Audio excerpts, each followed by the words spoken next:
ਇਸ ਹਫ਼ਤੇ ਦੀ ਤੀਜੀ ਕਲਾਸ ਵਿੱਚ ਤੁਹਾਡਾ ਸਵਾਗਤ ਹੈ। ਅਸੀਂ ਮੁੱਖ ਤੌਰ ਤੇ ਇਹ ਦੇਖਣ ਜਾ ਰਹੇ ਹਾਂ ਕਿ ਕੀ ਹੁੰਦਾ ਹੈ ਜੇਕਰ ਤੁਸੀਂ ਲੀਨੀਅਰਿਟੀ ਤੋਂ ਅੱਗੇ ਜਾਂਦੇ ਹੋ।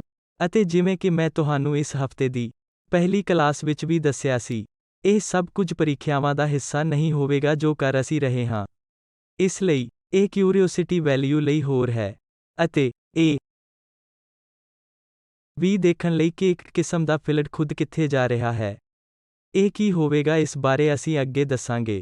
ਜੇ ਤੁਸੀਂ ਟੈਕਸਟ ਬੁੱਕਸ ਵਿੱਚ ਮੌਜੂਦ ਚੀਜ਼ਾਂ ਤੋਂ ਅੱਗੇ ਜਾਂਦੇ ਹੋ, ਅਤੇ ਕਿਸੇ ਪੱਧਰ ਤੇ ਇਹਨਾਂ ਵਿੱਚੋਂ ਕੁਝ ਮੌਜੂਦਾ ਖੋਜਾਂ ਨਾਲ ਜੁੜਦੇ ਹਨ, ਜੋ ਫਿਜ਼ਿਕਸ ਦੇ ਬਹੁਤ ਸਾਰੇ ਖੇਤਰਾਂ ਵਿੱਚ ਹੋ ਰਹੀਆਂ ਹਨ, ਅਤੇ ਫਿਜ਼ਿਕਸ ਤੋਂ ਬਾਹਰ ਵੀ ਕੁਝ, ਇਸ ਲਈ ਤੁਹਾਨੂੰ ਇਸ ਨੂੰ ਟੈਕਸਟ ਬੁੱਕਸ ਵਿੱਚ ਜੋ ਮੌਜੂਦ ਹੈ, ਉਸ ਤੋਂ ਇਲਾਵਾ ਅਸਲ ਜੀਵਨ ਦੇ ਵਿੱਚ ਫਿਜ਼ਿਕਸ ਵਿੱਚ ਅਤੇ ਬਾਹਰ ਹੋ ਰਹੀਆਂ ਰਿਸਰਚ ਬਾਰੇ ਜਾਣਨ ਲਈ ਇੱਕ ਲੈਸਨ ਦੇ ਰੂਪ ਵਿੱਚ ਲੈਣਾ ਚਾਹੀਦਾ ਹੈ। ਇਸ ਕਲਾਸ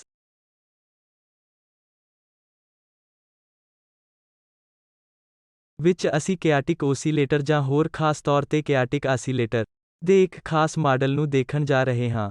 ਇਸ ਲਈ, ਦੁਬਾਰਾ ਇਸ ਹਫ਼ਤੇ ਦਾ ਵਿਆਪਕ ਥੀਮ ਨੌਨ ਲੀਨੀਅਰਿਟੀ ਹੈ, ਭਾਵ ਕਿ ਅਸੀਂ ਅਸਲ ਵਿੱਚ ਲੀਨੀਅਰ ਰੇਜੀਮ ਤੋਂ ਬਾਹਰ ਆਉਣ ਜਾ ਰਹੇ ਹਾਂ। ਨੌਨ ਲੀਨੀਅਰਿਟੀ ਤੋਂ ਮੇਰਾ ਮਤਲਬ ਹੈ ਕਿ ਫੋਰਸ ਜਾਂ ਰੀਸਟੋਰਿੰਗ ਫੋਰਸ ਡਿਸਪਲੇਸਮੈਂਟ ਦਾ ਕੋਈ ਨੌਨ ਲੀਨੀਅਰ ਫੰਕਸ਼ਨ ਹੈ। ਅਸੀਂ ਕਿਸੇ ਤਰ੍ਹਾਂ ਉਹਨਾਂ ਅਪਰੋਕਸੀਮੇਸ਼ਨਸ ਨੂੰ ਲਗਾਉਣ ਲਈ ਵਾਪਸ ਆਏ ਜੋ ਜ਼ਰੂਰੀ ਤੌਰ ਤੇ ਸਿਸਟਮ ਨੂੰ ਲੀਨੀਅਰ ਬਣਾਉਣਗੇ। ਜਾਂ ਦੂਜੇ ਸ਼ਬਦਾਂ ਵਿੱਚ ਇਹ ਕਹਿਣਾ ਕਿ ਰੀਸਟੋਰਿੰਗ ਫੋਰਸ ਡਿਸਪਲੇਸਮੈਂਟ ਦੇ ਪ੍ਰੋਪੋਰਸ਼ਨਲ ਹੈ। ਇਸ ਲਈ ਇਹ ਨੌਨ ਲੀਨੀਅਰਿਟੀ ਦਾ ਮੇਰਾ ਵਿਚਾਰ ਹੈ।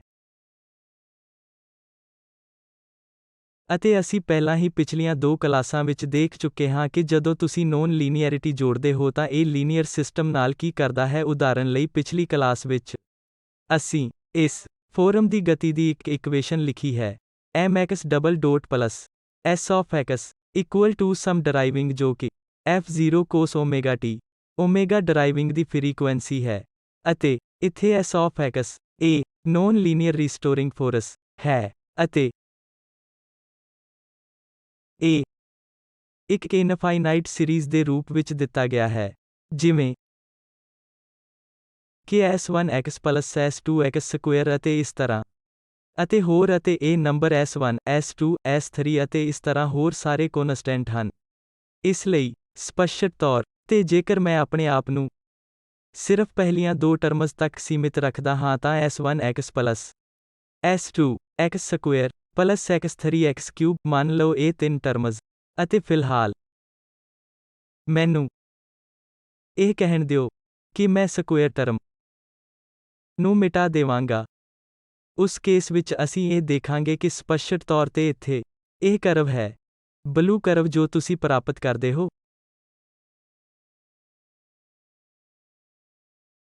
ਜਦੋਂ s3 ਇਕੁਅਲ ਟੂ 0 ਹੁੰਦਾ ਹੈ, ਜੋ ਕਿ ਅਸੀਂ ਲਗਭਗ 11 ਹਫ਼ਤੇ ਜੋ ਅਸੀਂ ਦੇਖੇ ਸਨ ਲਈ ਇੱਕ ਸਟੈਂਡਰਡ ਵਜੋਂ ਦੇਖਿਆ ਸੀ।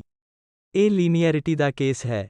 ਅਤੇ ਨੌਨ ਲੀਨੀਅਰਿਟੀ ਉਦੋਂ ਆਉਂਦੀ ਹੈ ਜਦੋਂ ਵੀ s3 ਨੌਨ 0 ਹੁੰਦਾ ਹੈ, ਨਾਟ ਇਕੁਅਲ ਟੂ 0। ਖਾਸ ਤੌਰ ਤੇ ਜਦੋਂ s3 ਗ੍ਰੇਟਰ ਦੈਨ 0 ਹੈ। ਕਰਵ ਇਸ ਤਰ੍ਹਾਂ ਦਿਖਾਈ ਦਿੰਦੀ ਹੈ, ਬਲੈਕ ਡੈਸ਼ਡ ਕਰਵ ਜੋ ਉੱਥੇ ਹੈ। ਅਤੇ ਜਦੋਂ s3 ਲੈਸ ਦੈਨ 0 ਹੈ, ਤਾਂ ਇਹ ਗ੍ਰੀਨ ਕਰਵ ਹੁੰਦੀ ਹੈ। ਤੁਸੀਂ s3 ਗ੍ਰੇਟਰ ਦੈਨ 0 ਦੇ ਕੇਸ ਨੂੰ ਹਾਰਡ ਸਪਰਿੰਗ ਵਰਗਾ, ਅਤੇ s3 ਲੈਸ ਦੈਨ 0 ਨੂੰ ਸੌਫਟ ਸਪਰਿੰਗ ਕੇਸ ਦੀ ਤਰ੍ਹਾਂ ਕਹਿ ਸਕਦੇ ਹੋ।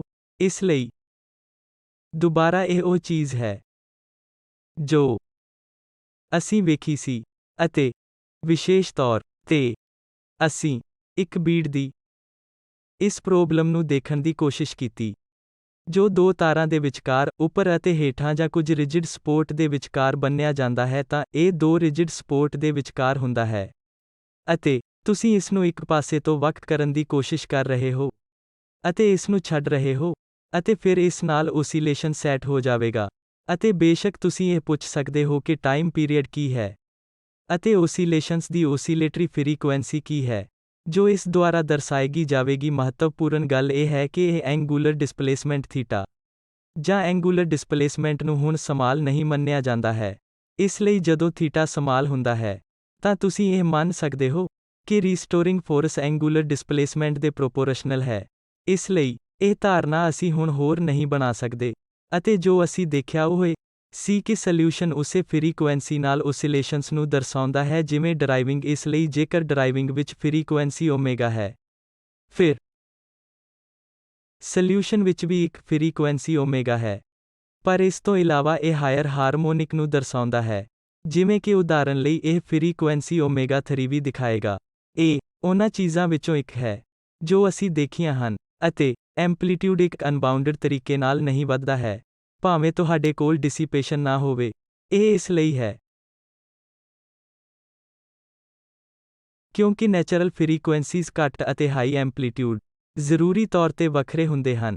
ਇਸ ਲਈ ਤੁਸੀਂ ਕਿਸੇ ਇੱਕ ਫ੍ਰੀਕੁਐਂਸੀ ਤੇ ਬਿਲਕੁਲ ਮੈਚ ਨਹੀਂ ਕਰ ਸਕਦੇ ਹੋ, ਤਾਂ ਇੱਕ ਤਰ੍ਹਾਂ ਨਾਲ ਰੈਜ਼ੋਨੈਂਸ ਹੋਣ ਦੀ ਗਾਰੰਟੀ ਨਹੀਂ ਦਿੱਤੀ ਜਾਂਦੀ ਹੈ। ਇਸ ਦੇ ਅਜੇ ਵੀ ਕੁਝ ਵੈਲਿਊਜ਼ ਤੇ ਲਾਰਜ ਡਿਸਪਲੇਸਮੈਂਟ ਹੋ ਸਕਦੇ ਹਨ, ਪਰ ਇਹ ਓਨਾ ਡਰਾਮੈਟਿਕ ਨਹੀਂ ਹੈ ਜਿੰਨਾ ਲੀਨੀਅਰ ਸਿਸਟਮਸ ਦੇ ਮਾਮਲੇ ਵਿੱਚ। ਇਸ ਕਲਾਸ ਵਿੱਚ ਜਿਵੇਂ ਕਿ ਮੈਂ ਕਿਹਾ ਸੀ ਕਿ ਅਸੀਂ ਕਿਆਟਿਕ ਓਸੀਲੇਟਰ ਜਾਂ ਇੱਕ ਕਿਆਟਿਕ ਓਸੀਲੇਟਰ ਦੀ ਇੱਕ ਖਾਸ ਉਦਾਹਰਨ ਦੇਖਣ ਜਾ ਰਹੇ ਹਾਂ, ਅਤੇ ਕੇਓਸ ਜਾਂ ਕਿਆਟਿਕ ਡਾਇਨਾਮਿਕਸ ਆਪਣੇ ਆਪ ਵਿੱਚ ਇੱਕ ਵਿਸ਼ਾਲ ਖੇਤਰ ਹੈ।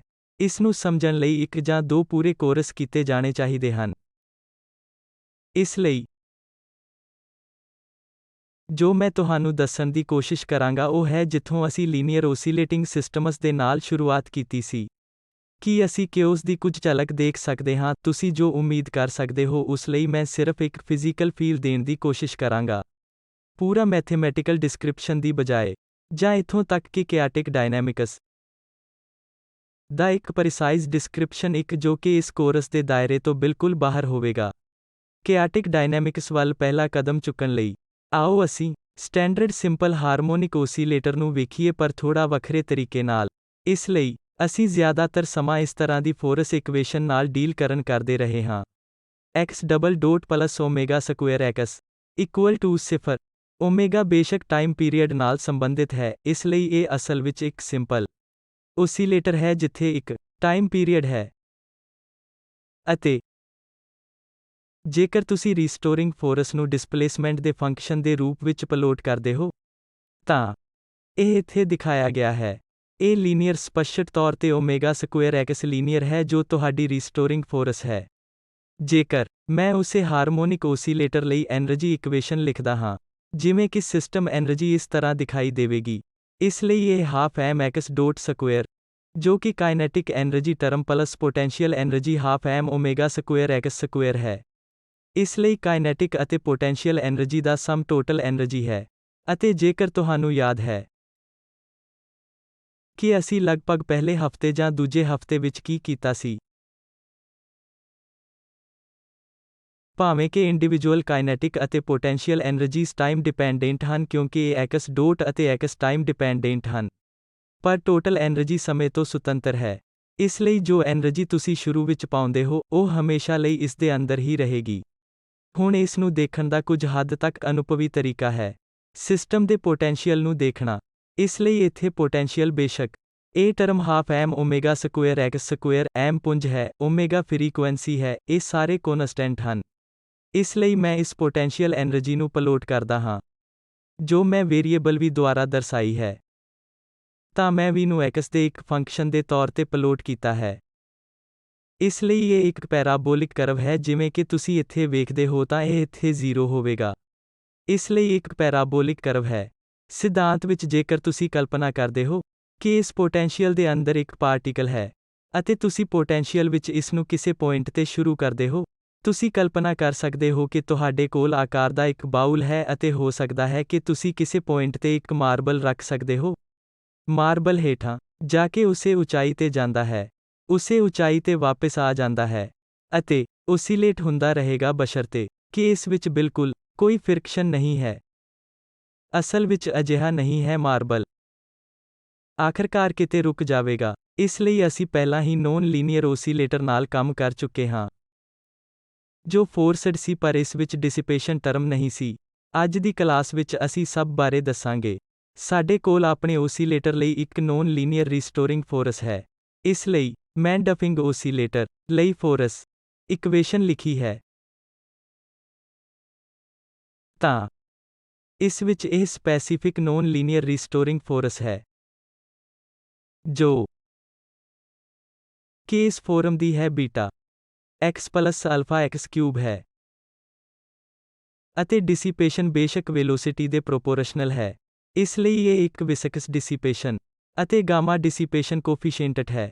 ਇਸ ਲਈ ਇਹ ਇੰਗਰੀਡੀਐਂਟ ਉੱਥੇ ਹਨ। ਅਤੇ ਰਾਈਟ ਹੈਂਡ ਸਾਈਡ ਤੇ ਮੇਰੇ ਕੋਲ ਇੱਕ ਐਕਸਟਰਨਲ ਫੋਰਸਿੰਗ ਹੈ, ਜੋ ਕਿ F0 cos omega t omega ਫੋਰਸਿੰਗ ਦੀ ਫ੍ਰੀਕੁਐਂਸੀ ਹੈ। ਇਸ ਲਈ ਇੱਕ ਐਕਸਟਰਨਲ ਫੋਰਸਿੰਗ ਪੀਰੀਅਡਿਕ ਹੈ ਅਤੇ F0 ਉਸ ਫੋਰਸਿੰਗ ਦਾ ਐਂਪਲੀਟਿਊਡ ਹੈ। ਤਾਂ ਬੀਟਾ non linear restoring force term ਦਾ ਹਿੱਸਾ ਹੈ, ਪਰ ਮੈਂ ਬੀਟਾ ਨੂੰ ਉਹ ਪਾਰਟਿਕੂਲਰ ਕੋਫੀਸ਼ੀਐਂਟ ਵਜੋਂ ਲੈ ਰਿਹਾ ਹਾਂ ਹੈ ਜੋ ਲੀਨੀਅਰ ਟਰਮ ਦੇ ਸਾਹਮਣੇ ਦਿਖਾਈ ਦਿੰਦਾ ਹੈ। ਤਾਂ ਤੁਸੀਂ ਇਸ ਨੂੰ ਲੀਨੀਅਰ ਓਸੀਲੇਟਰ ਨਾਲ ਸੰਬੰਧਿਤ ਫ੍ਰੀਕੁਐਂਸੀ ਦੇ ਰੂਪ ਵਿੱਚ ਸੋਚ ਸਕਦੇ ਹੋ। ਅਤੇ ਮੈਂ ਬੀਟਾ ਨੂੰ ਗ੍ਰੇਟਰ ਦੈਨ 0 ਲੈਂਦਾ ਹਾਂ। ਅਤੇ ਫਿਰ ਅਲਫਾ ਲਈ ਦੋ ਪੋਸੀਬਿਲਿਟੀਜ਼ ਹਨ। ਇਸ ਲਈ ਅਲਫਾ ਕੋਐਫੀਸ਼ੀਐਂਟ ਹੈ ਜੋ x ਕਿਊਬ ਟਰਮ ਦੇ ਸਾਹਮਣੇ ਆਉਂਦਾ ਹੈ, ਜਿਵੇਂ ਕਿ ਤੁਸੀਂ ਇੱਥੇ ਦੇਖ ਸਕਦੇ ਹੋ। ਇਸ ਲਈ ਜਾਂ ਤਾਂ ਅਲਫਾ ਨੈਗੇਟਿਵ ਜਾਂ ਪੋਜ਼ਿਟਿਵ ਹੋ ਸਕਦਾ ਹੈ। ਜੇਕਰ ਅਲਫਾ ਨੈਗੇਟਿਵ ਹੈ, ਡਿਸਪਲੇਸਮੈਂਟ ਦੇ ਫੰਕਸ਼ਨ ਦੇ ਰੂਪ ਵਿੱਚ ਤੁਹਾਨੂੰ ਇਸ ਪਲੇਨ ਰੀਸਟੋਰਿੰਗ ਫੋਰਸ ਵਿੱਚ ਜੋ ਕਰਵ ਮਿਲੇਗੀ, ਉਹ ਇਹ ਹੈ ਜੋ ਲਾਲ ਰੰਗ ਵਿੱਚ ਦਿਖਾਈ ਗਈ ਹੈ। ਅਤੇ ਇਹ ਬੇਸ਼ੱਕ ਦੂਜੇ ਪਾਸੇ ਇੱਕ ਸੌਫਟ ਸਪਰਿੰਗ ਲਿਮਿਟ ਹੈ ਜੇਕਰ ਅਲਫਾ ਗ੍ਰੇਟਰ ਦੈਨ 0 ਹੈ। ਤੁਹਾਨੂੰ ਕੁਝ ਅਜਿਹਾ ਮਿਲੇਗਾ ਜੋ ਲੀਨੀਅਰ ਦਿਸਦਾ ਹੈ, ਪਰ ਬਿਲਕੁਲ ਲੀਨੀਅਰ ਨਹੀਂ ਹੈ। ਇਸ ਲਈ alpha greater than 0 hard spring limit ਦੇ ਅਨੁਰੂਪ ਹੈ। ਇਸ ਲਈ restoring force versus alpha greater than 0 ਇਸ ਬਲੂ ਡੈਸ਼ ਕਰਵ ਨੂੰ ਫੋਲੋ ਕਰੇਗੀ, ਜੋ ਤੁਸੀਂ ਇੱਥੇ ਦੇਖਦੇ ਹੋ। ਹੁਣ, ਇਸ ਤੋਂ ਪਹਿਲਾਂ ਕਿ ਅਸੀਂ ਅਸਲ ਵਿੱਚ ਇਸ ਓਸੀਲੇਟਰ ਦੇ ਕੰਪਲਿਕੇਟਡ ਸੋਲਿਊਸ਼ਨ ਨੂੰ ਵੇਖੀਏ, ਆਓ ਪਹਿਲਾਂ ਇਹ ਦੇਖੀਏ ਕਿ ਕੀ ਹੁੰਦਾ ਹੈ। ਜੇਕਰ ਕੋਈ ਡਿਸੀਪੇਸ਼ਨ ਨਾ ਹੋਵੇ ਅਤੇ ਕੋਈ ਡਰਾਈਵਿੰਗ ਨਾ ਹੋਵੇ, ਤਾਂ ਦੂਜੇ ਸ਼ਬਦਾਂ ਵਿੱਚ ਗਾਮਾ 0 ਹੈ, F0 0 ਹੈ, ਤਾਂ ਮੇਰੇ ਕੋਲ ਇਹ ਇੱਕ ਓਸੀਲੇਟਰ ਹੋਵੇਗਾ ਜੋ ਕਿ ਇੱਕ ਨੋਨ ਲੀਨੀਅਰ ਓਸੀਲੇਟਰ ਹੈ। ਪਰ ਸਭ ਤੋਂ ਮਹੱਤਵਪੂਰਨ ਗੱਲ ਇਹ ਹੈ ਕਿ ਇਹ ਇੱਕ ਓਸੀਲੇਟਰ ਹੋਵੇਗਾ ਜੋ એનર્ਜੀ ਕਨਜ਼ਰਵ ਕਰੇਗਾ। ਜਿਵੇਂ ਕਿ ਤੁਸੀਂ ਦੇਖ ਸਕਦੇ ਹੋ ਕਿ ਅਸੀਂ ਡਿਸੀਪੇਸ਼ਨ ਟਰਮ ਨੂੰ ਹਟਾ ਰਹੇ ਹਾਂ, ਇਸ ਲਈ ਜੋ ਵੀ એનર્ਜੀ ਤੁਸੀਂ ਪਾਉਂਦੇ ਹੋ ਉਹ ਉੱਥੇ ਹੀ ਰਹੇਗੀ। ਇਸ ਲਈ ਇਹ ਇੱਕ ਅਜਿਹਾ ਸਿਸਟਮ ਹੋਵੇਗਾ ਜੋ ਉਸ ਅਰਥ ਵਿੱਚ એનર્ਜੀ ਕਨਜ਼ਰਵ ਕਰੇਗਾ ਜਦੋਂ ਗਾਮਾ 0 ਹੈ ਅਤੇ F0 0 ਹੈ। ਇਹ ਇੱਕ ਕੰਜ਼ਰਵੇਟਿਵ ਸਿਸਟਮ ਹੋਵੇਗਾ। ਅਤੇ ਜਦੋਂ F0 ਆਮ ਵਾਂਗ 0 ਹੁੰਦਾ ਹੈ ਤਾਂ એનર્ਜੀ ਦਾ ਕੋਈ ਇਨਪੁਟ ਨਹੀਂ ਹੁੰਦਾ ਹੈ। ਇਸ ਲਈ ਨਾ ਤਾਂ એનર્ਜੀ ਦਾ ਆਉਟਪੁੱਟ ਹੁੰਦਾ ਹੈ ਅਤੇ ਨਾ ਹੀ એનર્ਜੀ ਦਾ ਇਨਪੁਟ ਹੁੰਦਾ ਹੈ। ਇਸ ਲਈ એનર્ਜੀ ਜੋ ਤੁਸੀਂ ਸ਼ੁਰੂ ਵਿੱਚ ਪਾਉਂਦੇ ਹੋ, ਉੱਥੇ ਹਮੇਸ਼ਾ ਲਈ ਰਹੇਗੀ। ਸਿਰਫ ਫਰਕ ਇਹ ਹੈ ਕਿ ਹਾਰਮੋਨਿਕ ਓਸੀਲੇਟਰ ਦੇ ਸੰਬੰਧ ਵਿੱਚ ਇੱਥੇ ਰੀਸਟੋਰਿੰਗ ਫੋਰਸ ਨੋਨ ਲੀਨੀਅਰ ਹੈ। ਇਸ ਲਈ ਪਹਿਲਾਂ ਅਸੀਂ ਇਸ ਲਿਮਿਟ ਨੂੰ ਬਿਨਾਂ ਫੋਰਸਿੰਗ ਅਤੇ ਡਿਸੀਪੇਸ਼ਨ ਦੇ ਦੇਖੀਏ ਅਤੇ ਇੱਕ ਫੋਰਸ ਇਕੁਏਸ਼ਨ ਦੇ ਤੌਰ ਤੇ ਇਹ ਇਸ ਤਰ੍ਹਾਂ ਦਿਖਾਈ ਦਿੰਦੀ ਹੈ ਕਿ x double dot plus beta x plus alpha x cube equal to 0 ਹੈ। ਅਤੇ ਹੁਣ ਤੁਸੀਂ ਕੋਰੇਸਪੋਂਡਿੰਗ એનર્ਜੀ ਇਕੁਏਸ਼ਨ ਲਿਖ ਸਕਦੇ ਹੋ, ਜੋ ਇਸ ਤਰ੍ਹਾਂ ਦਿਖਾਈ ਦੇਵੇਗੀ। x ਡਾਟ ਸਕੁਏਅਰ ਬਾਈ 2 ਕਾਈਨੈਟਿਕ એનર્ਜੀ ਟਰਮ ਹੈ, ਜੋ ਹਾਫ mv ਸਕੁਏਅਰ ਹੈ। ਤੁਸੀਂ ਕਲਪਨਾ ਕਰ ਸਕਦੇ ਹੋ ਕਿ ਇਸ ਕੇਸ ਵਿੱਚ m ਨੂੰ ਇੱਕ ਸੈਟ ਕੀਤਾ ਗਿਆ ਹੈ, ਤਾਂ ਇਹ ਸਿਰਫ x ਡਾਟ ਸਕੁਏਅਰ ਬਾਈ 2 ਹੈ। ਇਸ ਲਈ ਕਾਈਨੈਟਿਕ એનર્ਜੀ ਹੈ ਅਤੇ potential energy half beta square plus 1/4 alpha x power 4 ਦੁਆਰਾ ਦਿੱਤੀ ਜਾਂਦੀ ਹੈ। ਅਤੇ ਤੁਸੀਂ ਦੇਖ ਸਕਦੇ ਹੋ ਕਿ ਜੇਕਰ ਤੁਸੀਂ ਰੀਸਟੋਰਿੰਗ ਫੋਰਸ ਨੂੰ ਇੰਟੀਗ੍ਰੇਟ ਕਰਦੇ ਹੋ, ਤੁਹਾਨੂੰ ਪੋਟੈਂਸ਼ੀਅਲ ਜਾਂ ਪੋਟੈਂਸ਼ੀਅਲ એનર્ਜੀ ਪ੍ਰਾਪਤ ਕਰਨੀ ਚਾਹੀਦੀ ਹੈ। ਇਸ ਲਈ ਇਹ ਪੋਟੈਂਸ਼ੀਅਲ ਅਤੇ ਫੋਰਸ ਦੇ ਵਿਚਕਾਰ ਸਟੈਂਡਰਡ ਰਿਲੇਸ਼ਨ ਹੈ ਜਿਸ ਦੀ ਵਰਤੋਂ એનર્ਜੀ ਇਕੁਏਸ਼ਨ ਲਿਖਣ ਲਈ ਕੀਤੀ ਜਾਣੀ ਹੈ। ਹੁਣ ਇੱਕ ਵਾਰ ਫਿਰ ਜਿਵੇਂ ਕਿ ਅਸੀਂ ਹੁਣੇ ਹੀ ਹਾਰਮੋਨਿਕ ਓਸੀਲੇਟਰ ਦੇ ਮਾਮਲੇ ਲਈ ਕੀਤਾ ਸੀ, ਅਸੀਂ ਪੋਟੈਂਸ਼ੀਅਲ ਨੂੰ ਦਰਸਾਉਂਦੇ ਹਾਂ। ਇਸ ਲਈ ਅਸੀਂ ਉਹੀ ਕੰਮ ਕਰਾਂਗੇ। ਹੁਣ ਮੇਰੇ ਕੋਲ ਪੋਟੈਂਸ਼ੀਅਲ ਲਈ ਮੇਰਾ ਐਕਸਪ੍ਰੈਸ਼ਨ ਹੈ ਜੋ ਇਹ ਹੈ। ਹੁਣ ਇਸ ਨੂੰ ਲਿਖੀਏ ਤਾਂ ਮੈਂ ਇਹ ਮੰਨਣ ਜਾ ਰਿਹਾ ਹਾਂ ਕਿ ਅਲਫਾ ਗ੍ਰੇਟਰ ਦੈਨ 0 ਹੈ। ਅਤੇ ਫਿਰ ਬੀਟਾ ਦੀਆਂ ਦੋ ਵੱਖ-ਵੱਖ ਵੈਲਿਊਜ਼ ਦੀ ਪੋਟੈਂਸ਼ੀਅਲ ਨੂੰ ਦਰਸਾਓ ਤਾਂ ਜੋ ਤੁਸੀਂ ਦੇਖ ਸਕੋ ਕਿ ਪੋਟੈਂਸ਼ੀਅਲ ਵਿੱਚ ਅਲਫਾ ਅਤੇ ਬੀਟਾ ਸ਼ਾਮਿਲ ਹਨ।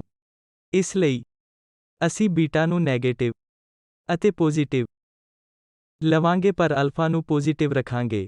ਇਸ ਲਈ ਜੇਕਰ ਅਲਫਾ ਪੋਜ਼ਿਟਿਵ ਹੈ ਅਤੇ ਬੀਟਾ ਵੀ ਪੋਜ਼ਿਟਿਵ ਹੈ, ਤਾਂ ਇਹ ਪੋਟੈਂਸ਼ੀਅਲ ਕਰਵ ਹੈ ਜੋ ਤੁਹਾਨੂੰ ਪੋਟੈਂਸ਼ੀਅਲ ਪ੍ਰਾਪਤ ਕਰੇਗਾ x ਦੇ ਇੱਕ ਫੰਕਸ਼ਨ ਵਜੋਂ ਵੀ ਦੁਬਾਰਾ ਦਰਸਾਇਆ ਗਿਆ ਹੈ। ਅਤੇ ਜਿਵੇਂ ਕਿ ਤੁਸੀਂ ਦੇਖ ਸਕਦੇ ਹੋ ਕਿ ਦੋਵੇਂ ਟਰਮਜ਼ ਪੋਜ਼ਿਟਿਵ ਬੀਟਾ ਅਤੇ ਅਲਫਾ ਹੋਣਗੇ। ਜੇਕਰ ਉਹ ਪੋਜ਼ਿਟਿਵ ਹਨ, ਤਾਂ ਇਹ ਸਿਰਫ ਇੱਕ ਕਰਵ ਬਣਨ ਜਾ ਰਿਹਾ ਹੈ ਜੋ ਸਟੈਂਡਰਡ ਪੈਰਾਬੋਲਿਕ ਕਰਵ ਨਾਲੋਂ ਫਾਸਟਰ ਹੈ। ਇਸ ਲਈ ਦੂਜੇ ਸ਼ਬਦਾਂ ਵਿੱਚ ਮੈਂ x ਸਕੁਏਅਰ ਨੂੰ ਪਲੋਟ ਕਰ ਸਕਦਾ ਹਾਂ। ਇਸ ਲਈ ਇਹ ਉਹ ਹੈ ਜੋ x ਸਕੁਏਅਰ ਟਰਮ ਨਾਲ ਮੇਲ ਖਾਂਦਾ ਹੈ। ਅਤੇ ਸਾਡੀ ਪੋਟੈਂਸ਼ੀਅਲ ਜੋ ਕਿ ਨੀਲੇ ਵਿੱਚ ਦਿਖਾਈ ਗਈ ਹੈ, ਉਸ ਨਾਲੋਂ ਬਹੁਤ ਤੇਜ਼ੀ ਨਾਲ ਰਾਈਜ਼ ਕਰੇਗਾ। ਦੂਜੇ ਪਾਸੇ ਜੇਕਰ ਬੀਟਾ ਲੈਸ ਦੈਨ 0 ਹੈ, ਪਹਿਲੀ ਟਰਮ ਇੱਕ ਨੈਗੇਟਿਵ ਸਾਈਨ ਲੈਣ ਜਾ ਰਹੀ ਹੈ। ਇਸ ਲਈ ਇਹ ਦੋ ਟਰਮਜ਼ ਵਿਚਕਾਰ ਮੁਕਾਬਲਾ ਹੈ। ਇੱਕ ਪੋਜ਼ਿਟਿਵ ਹੈ, alpha x power 4 term positive ਹੈ ਪਰ ਬੀਟਾ ਸਕੁਏਅਰ ਟਰਮ ਨੈਗੇਟਿਵ ਹੈ। ਇਸ ਲਈ ਤੁਸੀਂ ਦੇਖ ਸਕਦੇ ਹੋ ਕਿ x ਦੀ ਲਾਰਜ ਵੈਲਿਊ ਹੈ। ਇਸ ਲਈ ਜੇਕਰ ਤੁਸੀਂ ਲਾਰਜ ਡਿਸਪਲੇਸਮੈਂਟ ਨੂੰ ਦੇਖ ਰਹੇ ਹੋ, ਤਾਂ ਇਹਨਾਂ ਦੋ ਟਰਮਜ਼ ਵਿੱਚ x ਪਾਵਰ 4 ਡੋਮੀਨੇਟ ਹੋਵੇਗਾ। ਤਾਂ ਆਖਰਕਾਰ ਲਾਰਜ ਡਿਸਪਲੇਸਮੈਂਟ ਲਈ ਇਸ ਤਰ੍ਹਾਂ ਜਾ ਰਿਹਾ ਹੈ, ਜਿਵੇਂ ਪਹਿਲਾ ਕੇਸ ਵੱਧਦਾ ਜਾ ਰਿਹਾ ਹੈ, ਇਨਫਿਨਿਟੀ ਵੱਲ ਵੱਧਦਾ ਜਾ ਰਿਹਾ ਹੈ, ਦੋਵੇਂ ਪੋਜ਼ਿਟਿਵ ਡਿਸਪਲੇਸਮੈਂਟ ਅਤੇ ਨੈਗੇਟਿਵ ਡਿਸਪਲੇਸਮੈਂਟ ਤੇ। ਅਤੇ ਦੂਜੇ ਪਾਸੇ ਜੇਕਰ x ਲੈਸ ਦੈਨ 1 ਹੈ, ਤਾਂ x ਦੀਆਂ ਸਮਾਲ ਵੈਲਿਊਜ਼ ਲਈ ਇਹ x ਸਕੁਏਅਰ ਟਰਮ ਡੋਮੀਨੇਟ ਹੋਵੇਗੀ, ਜੋ x ਪਾਵਰ 4 ਟਰਮ ਤੋਂ ਵੱਧ ਹੋਵੇਗੀ। ਇਸ ਲਈ ਹੁਣ ਇਹ ਰੀਜਨ ਇੱਥੇ ਹੈ।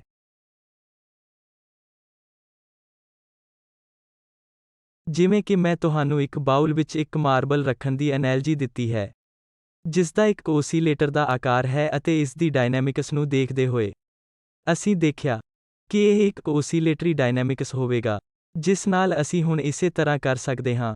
ਸਾਨੂੰ ਇਹ ਪਤਾ ਲੱਗੇਗਾ ਕਿ ਗਣਨਾ ਕੀਤੇ ਬਿਨਾਂ ਡਾਇਨਾਮਿਕਸ ਦਾ ਪਤਾ ਲਗਾਉਣਾ ਕਿੰਨਾ ਆਸਾਨ ਹੈ। ਇਸ ਲਈ ਉਦਾਹਰਨ ਲਈ ਇੱਥੇ ਇਹ ਖੱਬੇ ਪਾਸੇ ਦੇ ਬੀਟਾ ਗ੍ਰੇਟਰ ਦੈਨ 0 ਓਸੀਲੇਟਰ ਪੋਟੈਂਸ਼ੀਅਲ ਅਤੇ ਅਲਫਾ ਗ੍ਰੇਟਰ ਦੈਨ 0 ਦੀ ਤਰ੍ਹਾਂ ਦਿਖਾਈ ਦਿੰਦਾ ਹੈ। ਪਰ ਅਸੀਂ ਜਾਣਦੇ ਹਾਂ ਕਿ ਇਹ ਸਟੈਂਡਰਡ ਓਸੀਲੇਟਰ ਪੋਟੈਂਸ਼ੀਅਲ ਨਾਲੋਂ ਤੇਜ਼ੀ ਨਾਲ ਵੱਧਦਾ ਹੈ। ਇਸ ਲਈ ਇੱਥੇ ਜੇਕਰ ਮੈਂ ਇੱਕ ਮਾਰਬਲ ਨੂੰ ਛੱਡਦਾ ਹਾਂ, ਤਾਂ ਇਹ ਇਹਨਾਂ ਦੋਵਾਂ ਦੇ ਵਿਚਕਾਰ ਚੱਲਦਾ ਰਹੇਗਾ ਅਤੇ ਇਹ ਇਫੈਕਟ ਇਸ ਗ੍ਰੀਨ ਲਾਈਨ ਦੁਆਰਾ ਦਰਸਾਏ ਗਏ ਹਨ। ਇਸ ਲਈ ਦੂਜੇ ਸ਼ਬਦਾਂ ਵਿੱਚ ਇਹ ਤੁਹਾਨੂੰ ਇਹ ਵੀ ਦੱਸੇਗਾ ਕਿ ਜਦੋਂ ਬੀਟਾ ਲੈਸ ਦੈਨ 0 ਹੈ ਤਾਂ ਐਨਰਜੀ ਇੱਕ ਕੋਨਸਟੈਂਟ ਹੈ। ਫਿਰ ਅਜਿਹੇ ਵੱਖ-ਵੱਖ ਕੇਸ ਹਨ ਜੋ ਸੰਭਵ ਤੌਰ ਤੇ ਪੈਦਾ ਹੋ ਸਕਦੇ ਹਨ। ਉਦਾਹਰਨ ਲਈ, ਜੇਕਰ ਤੁਸੀਂ ਐਨਰਜੀ ਦੀ ਵੈਲਿਊ ਨੂੰ ਲਾਰਜ ਐਨਰਜੀ ਲਈ ਗ੍ਰੇਟਰ ਦੈਨ 0 ਮੰਨਦੇ ਹੋ, ਤੁਹਾਨੂੰ ਇਹ ਗ੍ਰੀਨ ਕਰਵ ਮਿਲੇਗੀ। ਇਸ ਲਈ ਇੱਕ ਅਰਥ ਵਿੱਚ ਇੱਕ ਪੀਰੀਆਡਿਕ ਓਰਬਿਟ ਹੈ, ਕਿਉਂਕਿ ਦੁਬਾਰਾ ਇੱਕ ਬਾਉਲ ਵਿੱਚ ਇੱਕ ਮਾਰਬਲ ਰੱਖਣ ਦੀ ਐਨਾਲਜੀ ਵੱਲ ਵਾਪਸ ਜਾਂਦੇ ਹੋਏ, ਜਦੋਂ ਮੈਂ ਇਸ ਪੁਆਇੰਟ ਤੇ ਮਾਰਬਲ ਰੱਖਦਾ ਹਾਂ ਅਤੇ ਜੇਕਰ ਕੋਈ ਫ੍ਰਿਕਸ਼ਨ ਨਹੀਂ ਹੁੰਦਾ, ਤਾਂ ਇਹ ਹੇਠਾਂ ਚਲਾ ਜਾਵੇਗਾ, ਇਸ ਸਮਾਲਰ ਹਿਲ ਤੇ ਉੱਪਰ ਜਾਏਗਾ ਅਤੇ ਦੁਬਾਰਾ ਹੇਠਾਂ ਜਾਵੇਗਾ ਅਤੇ ਚੋਟੀ ਤੇ ਪਹੁੰਚ ਜਾਏਗਾ। ਅਤੇ ਫਿਰ ਇਹ ਦੁਬਾਰਾ ਵਾਪਸ ਆ ਜਾਵੇਗਾ ਅਤੇ ਆਪਣੇ ਮਾਰਗ ਨੂੰ ਟਰੇਸ ਕਰ ਲਵੇਗਾ, ਤਾਂ ਜੋ ਇਹ ਅਸਲ ਵਿੱਚ ਪੀਰੀਆਡਿਕ ਮੋਸ਼ਨ ਨੂੰ ਲਾਗੂ ਕਰ ਰਿਹਾ ਹੈ। ਸਟੈਂਡਰਡ ਪੀਰੀਅਡਿਕ ਕਰਵ ਨਾਲੋਂ ਥੋੜਾ ਜ਼ਿਆਦਾ ਕੰਪਲਿਕੇਟਡ ਹੈ ਜੋ ਅਸੀਂ ਓਸੀਲੇਟਰ ਲਈ ਦੇਖੀ ਸੀ। ਇਸ ਲਈ ਇਹ ਇੱਕ ਤਰ੍ਹਾਂ ਦਾ ਹੈ ਜਿਸ ਨੂੰ ਪੀਰੀਆਡਿਕ ਓਰਬਿਟ ਕਿਹਾ ਜਾਵੇਗਾ ਅਤੇ ਇਸ ਮਾਮਲੇ ਵਿੱਚ ਵੀ ਪੀਰੀਆਡਿਕ ਓਰਬਿਟ ਹੈ। ਪਰ ਹੁਣ ਮੰਨ ਲਓ, ਜੇ ਤੁਹਾਡੀ ਐਨਰਜੀ ਸਮਾਲ ਹੈ, ਜੋ ਕਿ ਸਮਾਲ ਐਨਰਜੀ ਨਾਲ ਮੇਲ ਖਾਂਦੀ ਹੈ ਜੋ ਤੁਹਾਡੇ ਕੋਲ ਹੈ, ਤੁਸੀਂ ਇੱਥੇ ਇੱਕ ਬਾਉਲ ਦੇ ਅੰਦਰ ਮਾਰਬਲ ਕਿੱਥੇ ਰੱਖ ਸਕਦੇ ਹੋ? ਮੰਨ ਲਓ ਖੱਬੇ ਪਾਸੇ ਦਾ ਬਾਉਲ, ਤਾਂ ਉਸ ਸਥਿਤੀ ਵਿੱਚ ਮਾਰਬਲ ਉਸ ਖੱਬੇ ਪਾਸੇ ਦੇ ਬਾਉਲ ਦੇ ਅੰਦਰ ਹੀ ਓਸੀਲੇਟ ਹੋ ਜਾਵੇਗਾ। ਅਤੇ ਇਸੇ ਤਰ੍ਹਾਂ ਜੇਕਰ ਤੁਸੀਂ ਇੱਥੇ ਰਾਈਟ ਹੈਂਡ ਸਾਈਡ ਬਾਉਲ ਤੇ ਮਾਰਬਲ ਨੂੰ ਕਿਤੇ ਰੱਖਿਆ ਹੁੰਦਾ, ਜਿੱਥੇ ਗ੍ਰੀਨ ਕਰਵ ਦਿਖਾਈ ਗਈ ਹੈ, ਇਹ ਉਸ ਰਾਈਟ ਹੈਂਡ ਸਾਈਡ ਬਾਉਲ ਵਿੱਚ ਓਸੀਲੇਟ ਹੋ ਰਿਹਾ ਹੈ। ਇਸ ਵਿੱਚ ਕਦੇ ਵੀ ਬੈਰੀਅਰ ਨੂੰ ਪਾਰ ਕਰਨ ਅਤੇ ਦੂਜੇ ਪਾਸੇ ਆਉਣ ਦੇ ਯੋਗ ਹੋਣ ਦੀ ਐਨਰਜੀ ਨਹੀਂ ਹੋਵੇਗੀ।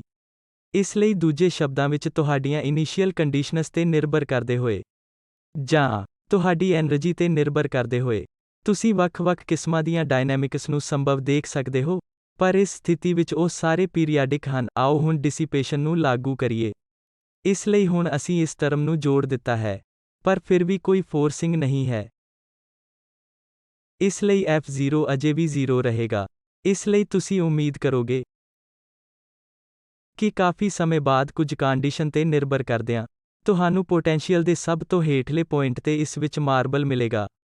ਜੋ ਜਾਂ ਤਾਂ ਲੈਫਟ ਬਾਉਲ ਵਿੱਚ ਜਾਂ ਰਾਈਟ ਹੈਂਡ ਸਾਈਡ ਬਾਉਲ ਵਿੱਚ। ਕਿਉਂਕਿ ਡਿਸਿਪੇਸ਼ਨ ਲਗਾਤਾਰ ਮਾਰਬਲ ਤੋਂ એનર્ਜੀ ਨੂੰ ਹਟਾਉਣ ਜਾ ਰਿਹਾ ਹੈ ਅਤੇ ਇਹ ਅੰਤ ਵਿੱਚ ਆ ਕੇ ਉਸ ਪੁਆਇੰਟ ਤੇ ਰੁਕ ਜਾਵੇਗਾ ਜੋ ਪੋਟੈਂਸ਼ੀਅਲ એનર્ਜੀ ਵਿੱਚ ਸਭ ਤੋਂ ਘੱਟ ਹੈ ਅਤੇ ਇਹਨਾਂ ਪੁਆਇੰਟਸ ਨੂੰ ਇਕਵਿਲਿਬ੍ਰੀਅਮ ਪੁਆਇੰਟ ਕਿਹਾ ਜਾਂਦਾ ਹੈ। ਇਸ ਲਈ ਇਕਵਿਲਿਬ੍ਰੀਅਮ ਪੁਆਇੰਟ ਉਹ ਹੁੰਦੇ ਹਨ ਜਿੱਥੇ ਨੈਟ ਫੋਰਸ 0 ਹੁੰਦਾ ਹੈ। ਇਸ ਲਈ ਇਹ ਤੱਥ ਕਿ ਬਬਲ ਅਸਲ ਵਿੱਚ ਆਉਂਦਾ ਹੈ ਅਤੇ ਉੱਥੇ ਸੈਟਲ ਹੋ ਜਾਂਦਾ ਹੈ, ਇਸ ਦਾ ਮਤਲਬ ਇਹ ਹੈ ਕਿ ਕੀ ਇਸ ਨੂੰ ਇੱਕ ਅਜਿਹੀ ਪੋਜੀਸ਼ਨ ਮਿਲ ਗਈ ਹੈ ਜਿੱਥੇ ਇਸ ਤੇ ਕੋਈ ਨੈਟ ਫੋਰਸ ਕੰਮ ਨਹੀਂ ਕਰ ਰਹੀ ਹੈ। ਕਿਉਂਕਿ ਜੇਕਰ ਕੋਈ ਨੈਟ ਫੋਰਸ ਇਸ ਤੇ ਕੰਮ ਕਰ ਰਹੀ ਸੀ ਤਾਂ ਇਹ ਉਸ ਪੁਆਇੰਟ ਤੱਕ ਅੱਗੇ ਵਧਦੀ ਰਹੇਗੀ, ਇਸ ਤੇ ਕੋਈ ਨੈਟ ਫੋਰਸ ਕੰਮ ਨਹੀਂ ਕਰ ਰਿਹਾ ਹੈ ਅਤੇ ਉਸ ਤੋਂ ਬਾਅਦ ਕੋਈ ਵੀ ਗਤੀ ਸੰਭਵ ਨਹੀਂ ਹੈ ਜਦੋਂ ਇਹ ਪੂਰੀ ਤਰ੍ਹਾਂ ਇੰਟਿਊਸ਼ਨ ਤੋਂ ਉਸ ਪੋਜੀਸ਼ਨ ਤੇ ਆ ਕੇ ਸਥਿਰ ਹੋ ਜਾਂਦੀ ਹੈ। ਅਤੇ ਅਸੀਂ ਜਿਸ ਤਰ੍ਹਾਂ ਦੇ ਪਿਕਟੋਰੀਅਲ ਆਰਗੂਮੈਂਟ ਦੇ ਰਹੇ ਹਾਂ ਉਸ ਤੋਂ ਇਹ ਅੰਦਾਜ਼ਾ ਲਗਾਉਣਾ ਬਹੁਤ ਆਸਾਨ ਹੁੰਦਾ ਕਿ ਦੋ ਇਕਵਿਲਿਬ੍ਰੀਅਮ ਪੁਆਇੰਟ ਬਾਉਲ ਦੇ ਦੋ ਸਭ ਤੋਂ ਹੇਠਲੇ ਪੁਆਇੰਟ ਹੋਣਗੇ। ਪਰ ਹੈਰਾਨੀ ਦੀ ਗੱਲ ਇਹ ਹੈ ਕਿ ਅਸਲ ਵਿੱਚ ਇੱਥੇ ਇੱਕ ਇਕਵਿਲਿਬ੍ਰੀਅਮ ਪੁਆਇੰਟ ਵੀ ਹੈ। ਜਿਵੇਂ ਕਿ ਮੈਂ ਕਿਹਾ ਸੀ ਕਿ ਇਕਵਿਲਿਬ੍ਰੀਅਮ ਪੁਆਇੰਟ ਤੇ ਜਦੋਂ ਮਾਰਬਲ ਆਉਂਦਾ ਹੈ ਅਤੇ ਸਥਿਰ ਹੋ ਜਾਂਦਾ ਹੈ ਤਾਂ ਇਸ ਦੀ ਗਤੀ 0 ਹੁੰਦੀ ਹੈ ਅਤੇ ਇਸ ਦੀ ਵੈਲੋਸਿਟੀ 0 ਹੁੰਦੀ ਹੈ। ਇਸ ਲਈ ਇਕਵਿਲਿਬ੍ਰੀਅਮ ਪੁਆਇੰਟ ਦਾ ਪਤਾ ਲਗਾਉਣ ਲਈ ਤੁਹਾਨੂੰ ਸਿਰਫ x.0 ਰੱਖਣ ਦੀ ਲੋੜ ਹੈ। ਵੈਲੋਸਿਟੀ 0 ਹੈ ਤਾਂ ਇਸ ਕੇਸ ਵਿੱਚ ਇਹ ਟਰਮ ਗਾਮਾ x.0 ਤੇ ਜਾਵੇਗੀ ਅਤੇ x ਵੀ 0 ਤੇ ਜਾਵੇਗੀ। ਇਸ ਲਈ ਤੁਹਾਡੇ ਕੋਲ ਇਹ ਕੰਡੀਸ਼ਨ ਰਹਿ ਗਈ ਹੈ ਕਿ ਬੀਟਾ x plus alpha x cube 0 ਹੈ। ਸਾਨੂੰ ਇਸ ਅਲਜੈਬਰਿਕ ਇਕੁਏਸ਼ਨ ਨਾਲ ਸੰਬੰਧਿਤ x ਦੀ ਵੈਲਿਊ ਪਤਾ ਕਰਨ ਦੀ ਲੋੜ ਹੈ ਅਤੇ ਤੁਸੀਂ ਦੇਖੋਗੇ ਕਿ ਇਸ ਇਕੁਏਸ਼ਨ ਦੀਆਂ ਤਿੰਨ ਰੂਟਸ ਹਨ। ਇੱਕ x 0 ਹੈ ਅਤੇ ਦੂਜਾ x square -beta by alpha. ਇਸ ਲਈ x ਪਲੱਸ ਜਾਂ minus square root of minus beta by alpha ਹੈ। ਇਸ ਲਈ ਤਿੰਨ ਪੋਸੀਬਲ ਰੂਟਸ ਹਨ ਅਤੇ ਖਾਸ ਤੌਰ ਤੇ ਉਸ ਕੇਸ ਲਈ ਜਦੋਂ ਬੀਟਾ ਨੈਗੇਟਿਵ ਹੈ ਤੁਹਾਨੂੰ ਅਸਲ ਵਿੱਚ ਤਿੰਨ ਰੀਅਲ ਰੂਟਸ ਮਿਲਣਗੇ ਅਤੇ ਉਹ ਤਿੰਨ ਰੀਅਲ ਰੂਟਸ ਬਿਲਕੁਲ ਇਹ ਤਿੰਨ ਪੋਜੀਸ਼ਨਾਂ ਹਨ ਜੋ ਇੱਥੇ ਰੈੱਡ ਡਾਟਸ ਵਿੱਚ ਮਾਰਕ ਕੀਤੇ ਹਨ। ਇਸ ਲਈ ਸਪਸ਼ਟ ਤੌਰ ਤੇ ਇਕਵਿਲਿਬ੍ਰੀਅਮ ਪੁਆਇੰਟ ਜਾਣੇ ਜਾਂਦੇ ਹਨ ਅਤੇ ਭੌਤਿਕ ਤੌਰ ਤੇ ਇਹ ਕਹਿਣ ਨਾਲ ਮੇਲ ਖਾਂਦਾ ਹੈ ਕਿ ਇਹ ਪਾਰਟੀਕਲ ਆਖਰਕਾਰ ਕਿੱਥੇ ਖਤਮ ਹੋਵੇਗਾ। ਜੇਕਰ ਤੁਸੀਂ ਡਿਸਿਪੇਸ਼ਨ ਦਿੰਦੇ ਹੋ ਪਰ ਕੋਈ ਐਕਸਟਰਨਲ ਜ਼ੋਰ ਨਹੀਂ ਹੈ ਤਾਂ ਆਓ ਹੁਣ ਅਸੀਂ ਇਸ ਸਪੈਸਿਫਿਕ ਇਕਵਿਲਿਬ੍ਰੀਅਮ ਪੁਆਇੰਟ ਦੇ ਸਵਾਲ ਨੂੰ ਸੰਬੋਧਿਤ ਕਰੀਏ ਜੋ ਕਿ ਉਸ ਹਿੱਲ ਦੇ ਟੌਪ ਤੇ ਹੈ। ਜਿਵੇਂ ਕਿ ਇੱਥੇ ਇੱਕ ਇਕਵਿਲਿਬ੍ਰੀਅਮ ਪੁਆਇੰਟ ਕਿਉਂ ਹੈ? ਇਸ ਲਈ ਜਿਵੇਂ ਕਿ ਸਾਨੂੰ ਪਤਾ ਲੱਗਾ ਹੈ ਕਿ ਇੱਥੇ ਤਿੰਨ ਇਕਵਿਲਿਬ੍ਰੀਅਮ ਪੁਆਇੰਟ ਸਟੇਬਲ ਹਨ ਜਿਨ੍ਹਾਂ ਦਾ ਅਸੀਂ ਡਾਇਨਾਮਿਕਸ ਤੋਂ ਪੂਰੀ ਤਰ੍ਹਾਂ ਅੰਦਾਜ਼ਾ ਲਗਾ ਸਕਦੇ ਹਾਂ। ਤੀਜਾ ਅਸਲ ਵਿੱਚ ਅਨਸਟੇਬਲ ਹੈ। ਇਸ ਲਈ ਮੈਂ ਤੁਹਾਡੇ ਲਈ ਇਹ ਪਤਾ ਨਹੀਂ ਲਗਾਉਣ ਜਾ ਰਿਹਾ ਕਿ ਇਹ ਸਟੇਬਲ ਹੈ ਜਾਂ ਅਨਸਟੇਬਲ ਹੈ। ਪਰ ਮੈਂ ਤੁਹਾਨੂੰ ਦੱਸਾਂਗਾ ਕਿ ਜਦੋਂ ਕੋਈ ਚੀਜ਼ ਸਟੇਬਲ ਹੁੰਦੀ ਹੈ ਤਾਂ ਉਸ ਦੇ ਨੇੜੇ ਦੇ ਟ੍ਰਾਂਜੈਕਟਰੀਜ਼ ਉਸ ਵੱਲ ਆਕਰਸ਼ਿਤ ਹੁੰਦੇ ਹਨ। ਇਸ ਲਈ ਅਜਿਹਾ ਹੁੰਦਾ ਹੈ ਜਦੋਂ ਤੁਸੀਂ ਇੱਕ ਪਹਾੜੀ ਦੇ ਤਲ ਤੇ ਹੁੰਦੇ ਹੋ। ਇਸ ਲਈ ਕਹੋ ਕਿ ਤੁਹਾਡੇ ਕੋਲ ਇੱਕ ਪਹਾੜੀ ਦੇ ਤਲ ਤੇ ਇੱਕ ਮਾਰਬਲ ਹੈ। ਇਸ ਨੂੰ ਥੋੜਾ ਜਿਹਾ ਤੱਕੋ, ਇਹ ਕਿਤੇ ਘੁੰਮ ਜਾਵੇਗਾ ਪਰ ਅੰਤ ਵਿੱਚ ਕੁਝ ਸਮੇਂ ਬਾਅਦ ਇਹ ਆ ਜਾਵੇਗਾ ਅਤੇ ਉੱਥੇ ਸੈਟਲ ਹੋ ਜਾਵੇਗਾ। ਇਸ ਲਈ ਇਹ ਇੱਕ ਸਟੇਬਲ ਇਕਵਿਲਿਬ੍ਰੀਅਮ ਦੀ ਇੱਕ ਉਦਾਹਰਣ ਹੈ। ਪਰ ਮੰਨ ਲਓ ਕਿ ਤੁਹਾਡੇ ਕੋਲ ਇਹ ਪਹਾੜੀ ਵਰਗੀ ਬਣਤਰ ਹੈ। ਤੁਹਾਡੇ ਕੋਲ ਅਸਲ ਵਿੱਚ ਇੱਕ ਪਹਾੜੀ ਵਰਗੀ ਬਣਤਰ ਵਾਲਾ ਇੱਕ ਕਟੋਰਾ ਹੈ ਜਿੱਥੇ ਤੁਸੀਂ ਇੱਕ ਮਾਰਬਲ ਰੱਖਦੇ ਹੋ। ਤੁਹਾਨੂੰ ਅਸਲ ਵਿੱਚ ਸਟੀਕ ਹੋਣ ਦੀ ਲੋੜ ਹੈ, ਨਹੀਂ ਤਾਂ ਮਾਰਬਲ ਇੱਕ ਜਾਂ ਦੂਜੇ ਪਾਸੇ ਹੇਠਾਂ ਚਲਾ ਜਾਵੇਗਾ। ਇਸ ਲਈ ਜਿਸ ਦਾ ਮਤਲਬ ਹੈ ਕਿ ਪਹਾੜੀ ਦੀ ਚੋਟੀ ਦੇ ਦੁਆਲੇ ਥੋੜਾ ਜਿਹਾ ਪਰਟਰਬੇਸ਼ਨ ਤੁਹਾਨੂੰ ਉਸ ਪੁਆਇੰਟ ਤੋਂ ਬਹੁਤ ਦੂਰ ਲੈ ਜਾ ਰਿਹਾ ਹੈ। ਇਸ ਲਈ ਉਹਨਾਂ ਨੂੰ ਅਨਸਟੇਬਲ ਪੁਆਇੰਟ ਕਿਹਾ ਜਾਂਦਾ ਹੈ, ਜਿਸ ਦਾ ਮਤਲਬ ਹੈ ਕਿ ਇਸ ਦੇ ਆਲੇ ਦੁਆਲੇ ਦੇ ਟ੍ਰਾਂਜੈਕਟਰੀਜ਼ ਉਸ ਪੁਆਇੰਟ ਵੱਲ ਆਕਰਸ਼ਿਤ ਨਹੀਂ ਹੋ ਰਹੇ ਹਨ ਤਾਂ ਜੋ ਇੱਥੇ ਵਾਪਰਦਾ ਹੈ। ਇਸ ਲਈ ਜੇਕਰ ਮੈਂ ਅਸਲ ਵਿੱਚ ਇਹਨਾਂ ਦੋ ਬਿੰਦੂਆਂ ਨੂੰ ਇੱਥੇ x ਤੋਰੇ ਉੱਤੇ ਪਲੋਟ ਕਰਦਾ ਹਾਂ ਤਾਂ ਹੋਰ ਕੀ ਹੈ ਕਿ ਇੱਥੇ ਦੋ ਸਥਿਰ ਪੁਆਇੰਟ ਹਨ। ਇਸ ਲਈ ਮੈਂ ਇਸ ਤੱਥ ਨੂੰ ਦਰਸਾ ਸਕਦਾ ਹਾਂ ਕਿ ਪ੍ਰਵਾਹ ਜਾਂ ਦੂਜੇ ਸ਼ਬਦਾਂ ਵਿੱਚ ਟ੍ਰਾਂਜੈਕਟਰੀਜ਼ ਇੱਥੇ ਇੱਕ ਐਰੋ ਲਗਾ ਕੇ ਇਸ ਵੱਲ ਖਿੱਚੀਆਂ ਜਾਂਦੀਆਂ ਹਨ। ਇਸ ਲਈ ਇਹ ਤੀਰ ਇਹ ਦਰਸਾਉਣ ਲਈ ਕਿ ਟ੍ਰੈਜੈਕਟਰੀਜ਼ ਸਟੇਬਲ ਪੁਆਇੰਟ ਵੱਲ ਆਕਰਸ਼ਿਤ ਹੋ ਜਾਣਗੇ ਤਾਂ ਜੋ ਤੁਸੀਂ ਦੇਖ ਸਕੋ ਕਿ ਜਦੋਂ ਮੈਂ ਤੀਰ ਵਿੱਚ ਰੱਖਦਾ ਹਾਂ ਤਾਂ ਹਰ ਚੀਜ਼ ਲਾਲ ਬਿੰਦੂਆਂ ਵੱਲ ਵਧ ਰਹੀ ਹੈ ਜੋ ਸਟੇਬਲ ਹਨ। ਅਤੇ ਇਹੀ ਗੱਲ ਸਾਨੂੰ ਇਹ ਵੀ ਦੱਸਦੀ ਹੈ ਕਿ ਹਰ ਚੀਜ਼ ਨੀਲੇ ਪੁਆਇੰਟ ਤੋਂ ਦੂਰ ਜਾ ਰਹੀ ਹੈ ਜੋ ਅਨਸਟੇਬਲ ਹੈ। ਇਸ ਲਈ ਤੁਹਾਡਾ ਮਾਰਬਲ ਕਦੇ ਵੀ ਇਸ ਅਨਸਟੇਬਲ ਪੁਆਇੰਟ ਤੇ ਸੈਟਲ ਨਹੀਂ ਹੋਣ ਵਾਲਾ ਹੈ। ਇਸ ਨੂੰ ਪਹਾੜੀ ਤੇ ਮਾਰਬਲ ਨੂੰ ਸੰਤੁਲਿਤ ਕਰਨ ਦੇ ਯੋਗ ਹੋਣ ਲਈ ਇਨਫਾਈਨਾਈਟ ਅਮਾਉਂਟ ਆਪਰੇਸ਼ਨ ਦੀ ਲੋੜ ਹੁੰਦੀ ਹੈ। ਹੁਣ ਆਓ ਇਸ ਦ੍ਰਿਸ਼ਟੀਕੋਣ ਤੋਂ ਹਾਰਮੋਨਿਕ ਓਸੀਲੇਟਰ ਨੂੰ ਦੁਬਾਰਾ ਵੇਖੀਏ। ਮੈਂ ਇਸ ਨੂੰ ਐਕਸ ਤੁਰੇ ਤੇ ਫੇਜ਼ ਸਪੇਸ ਕਹਾਉਣ ਦੇ ਇਸ ਵਿਚਾਰ ਨੂੰ ਪੇਸ਼ ਕਰਨ ਜਾ ਰਿਹਾ ਹਾਂ। I y ਤੁਰੇ ਤੇ ਡਿਸਪਲੇਸਮੈਂਟ ਹੈ, ਇਹ ਵੈਲੋਸਿਟੀ ਹੈ। ਇਸ ਲਈ ਇਸ ਦੀ ਸਥਿਤੀ ਵਰਸਸ ਵੈਲੋਸਿਟੀ ਹੈ। ਅਤੇ ਹੁਣ ਮੈਂ ਇਸ ਨੂੰ ਹਾਰਮੋਨਿਕ ਓਸੀਲੇਟਰ ਦੇ ਕੇਸ ਲਈ ਸਟੈਂਡਰਡ ਸਿੰਪਲ ਹਾਰਮੋਨਿਕ ਓਸੀਲੇਟਰ ਬਣਾਇਆ ਹੈ। ਤੁਸੀਂ ਦੇਖੋਗੇ ਕਿ ਮੈਂ ਦੋ ਕਰਵ ਬਣਾਏ ਹਨ।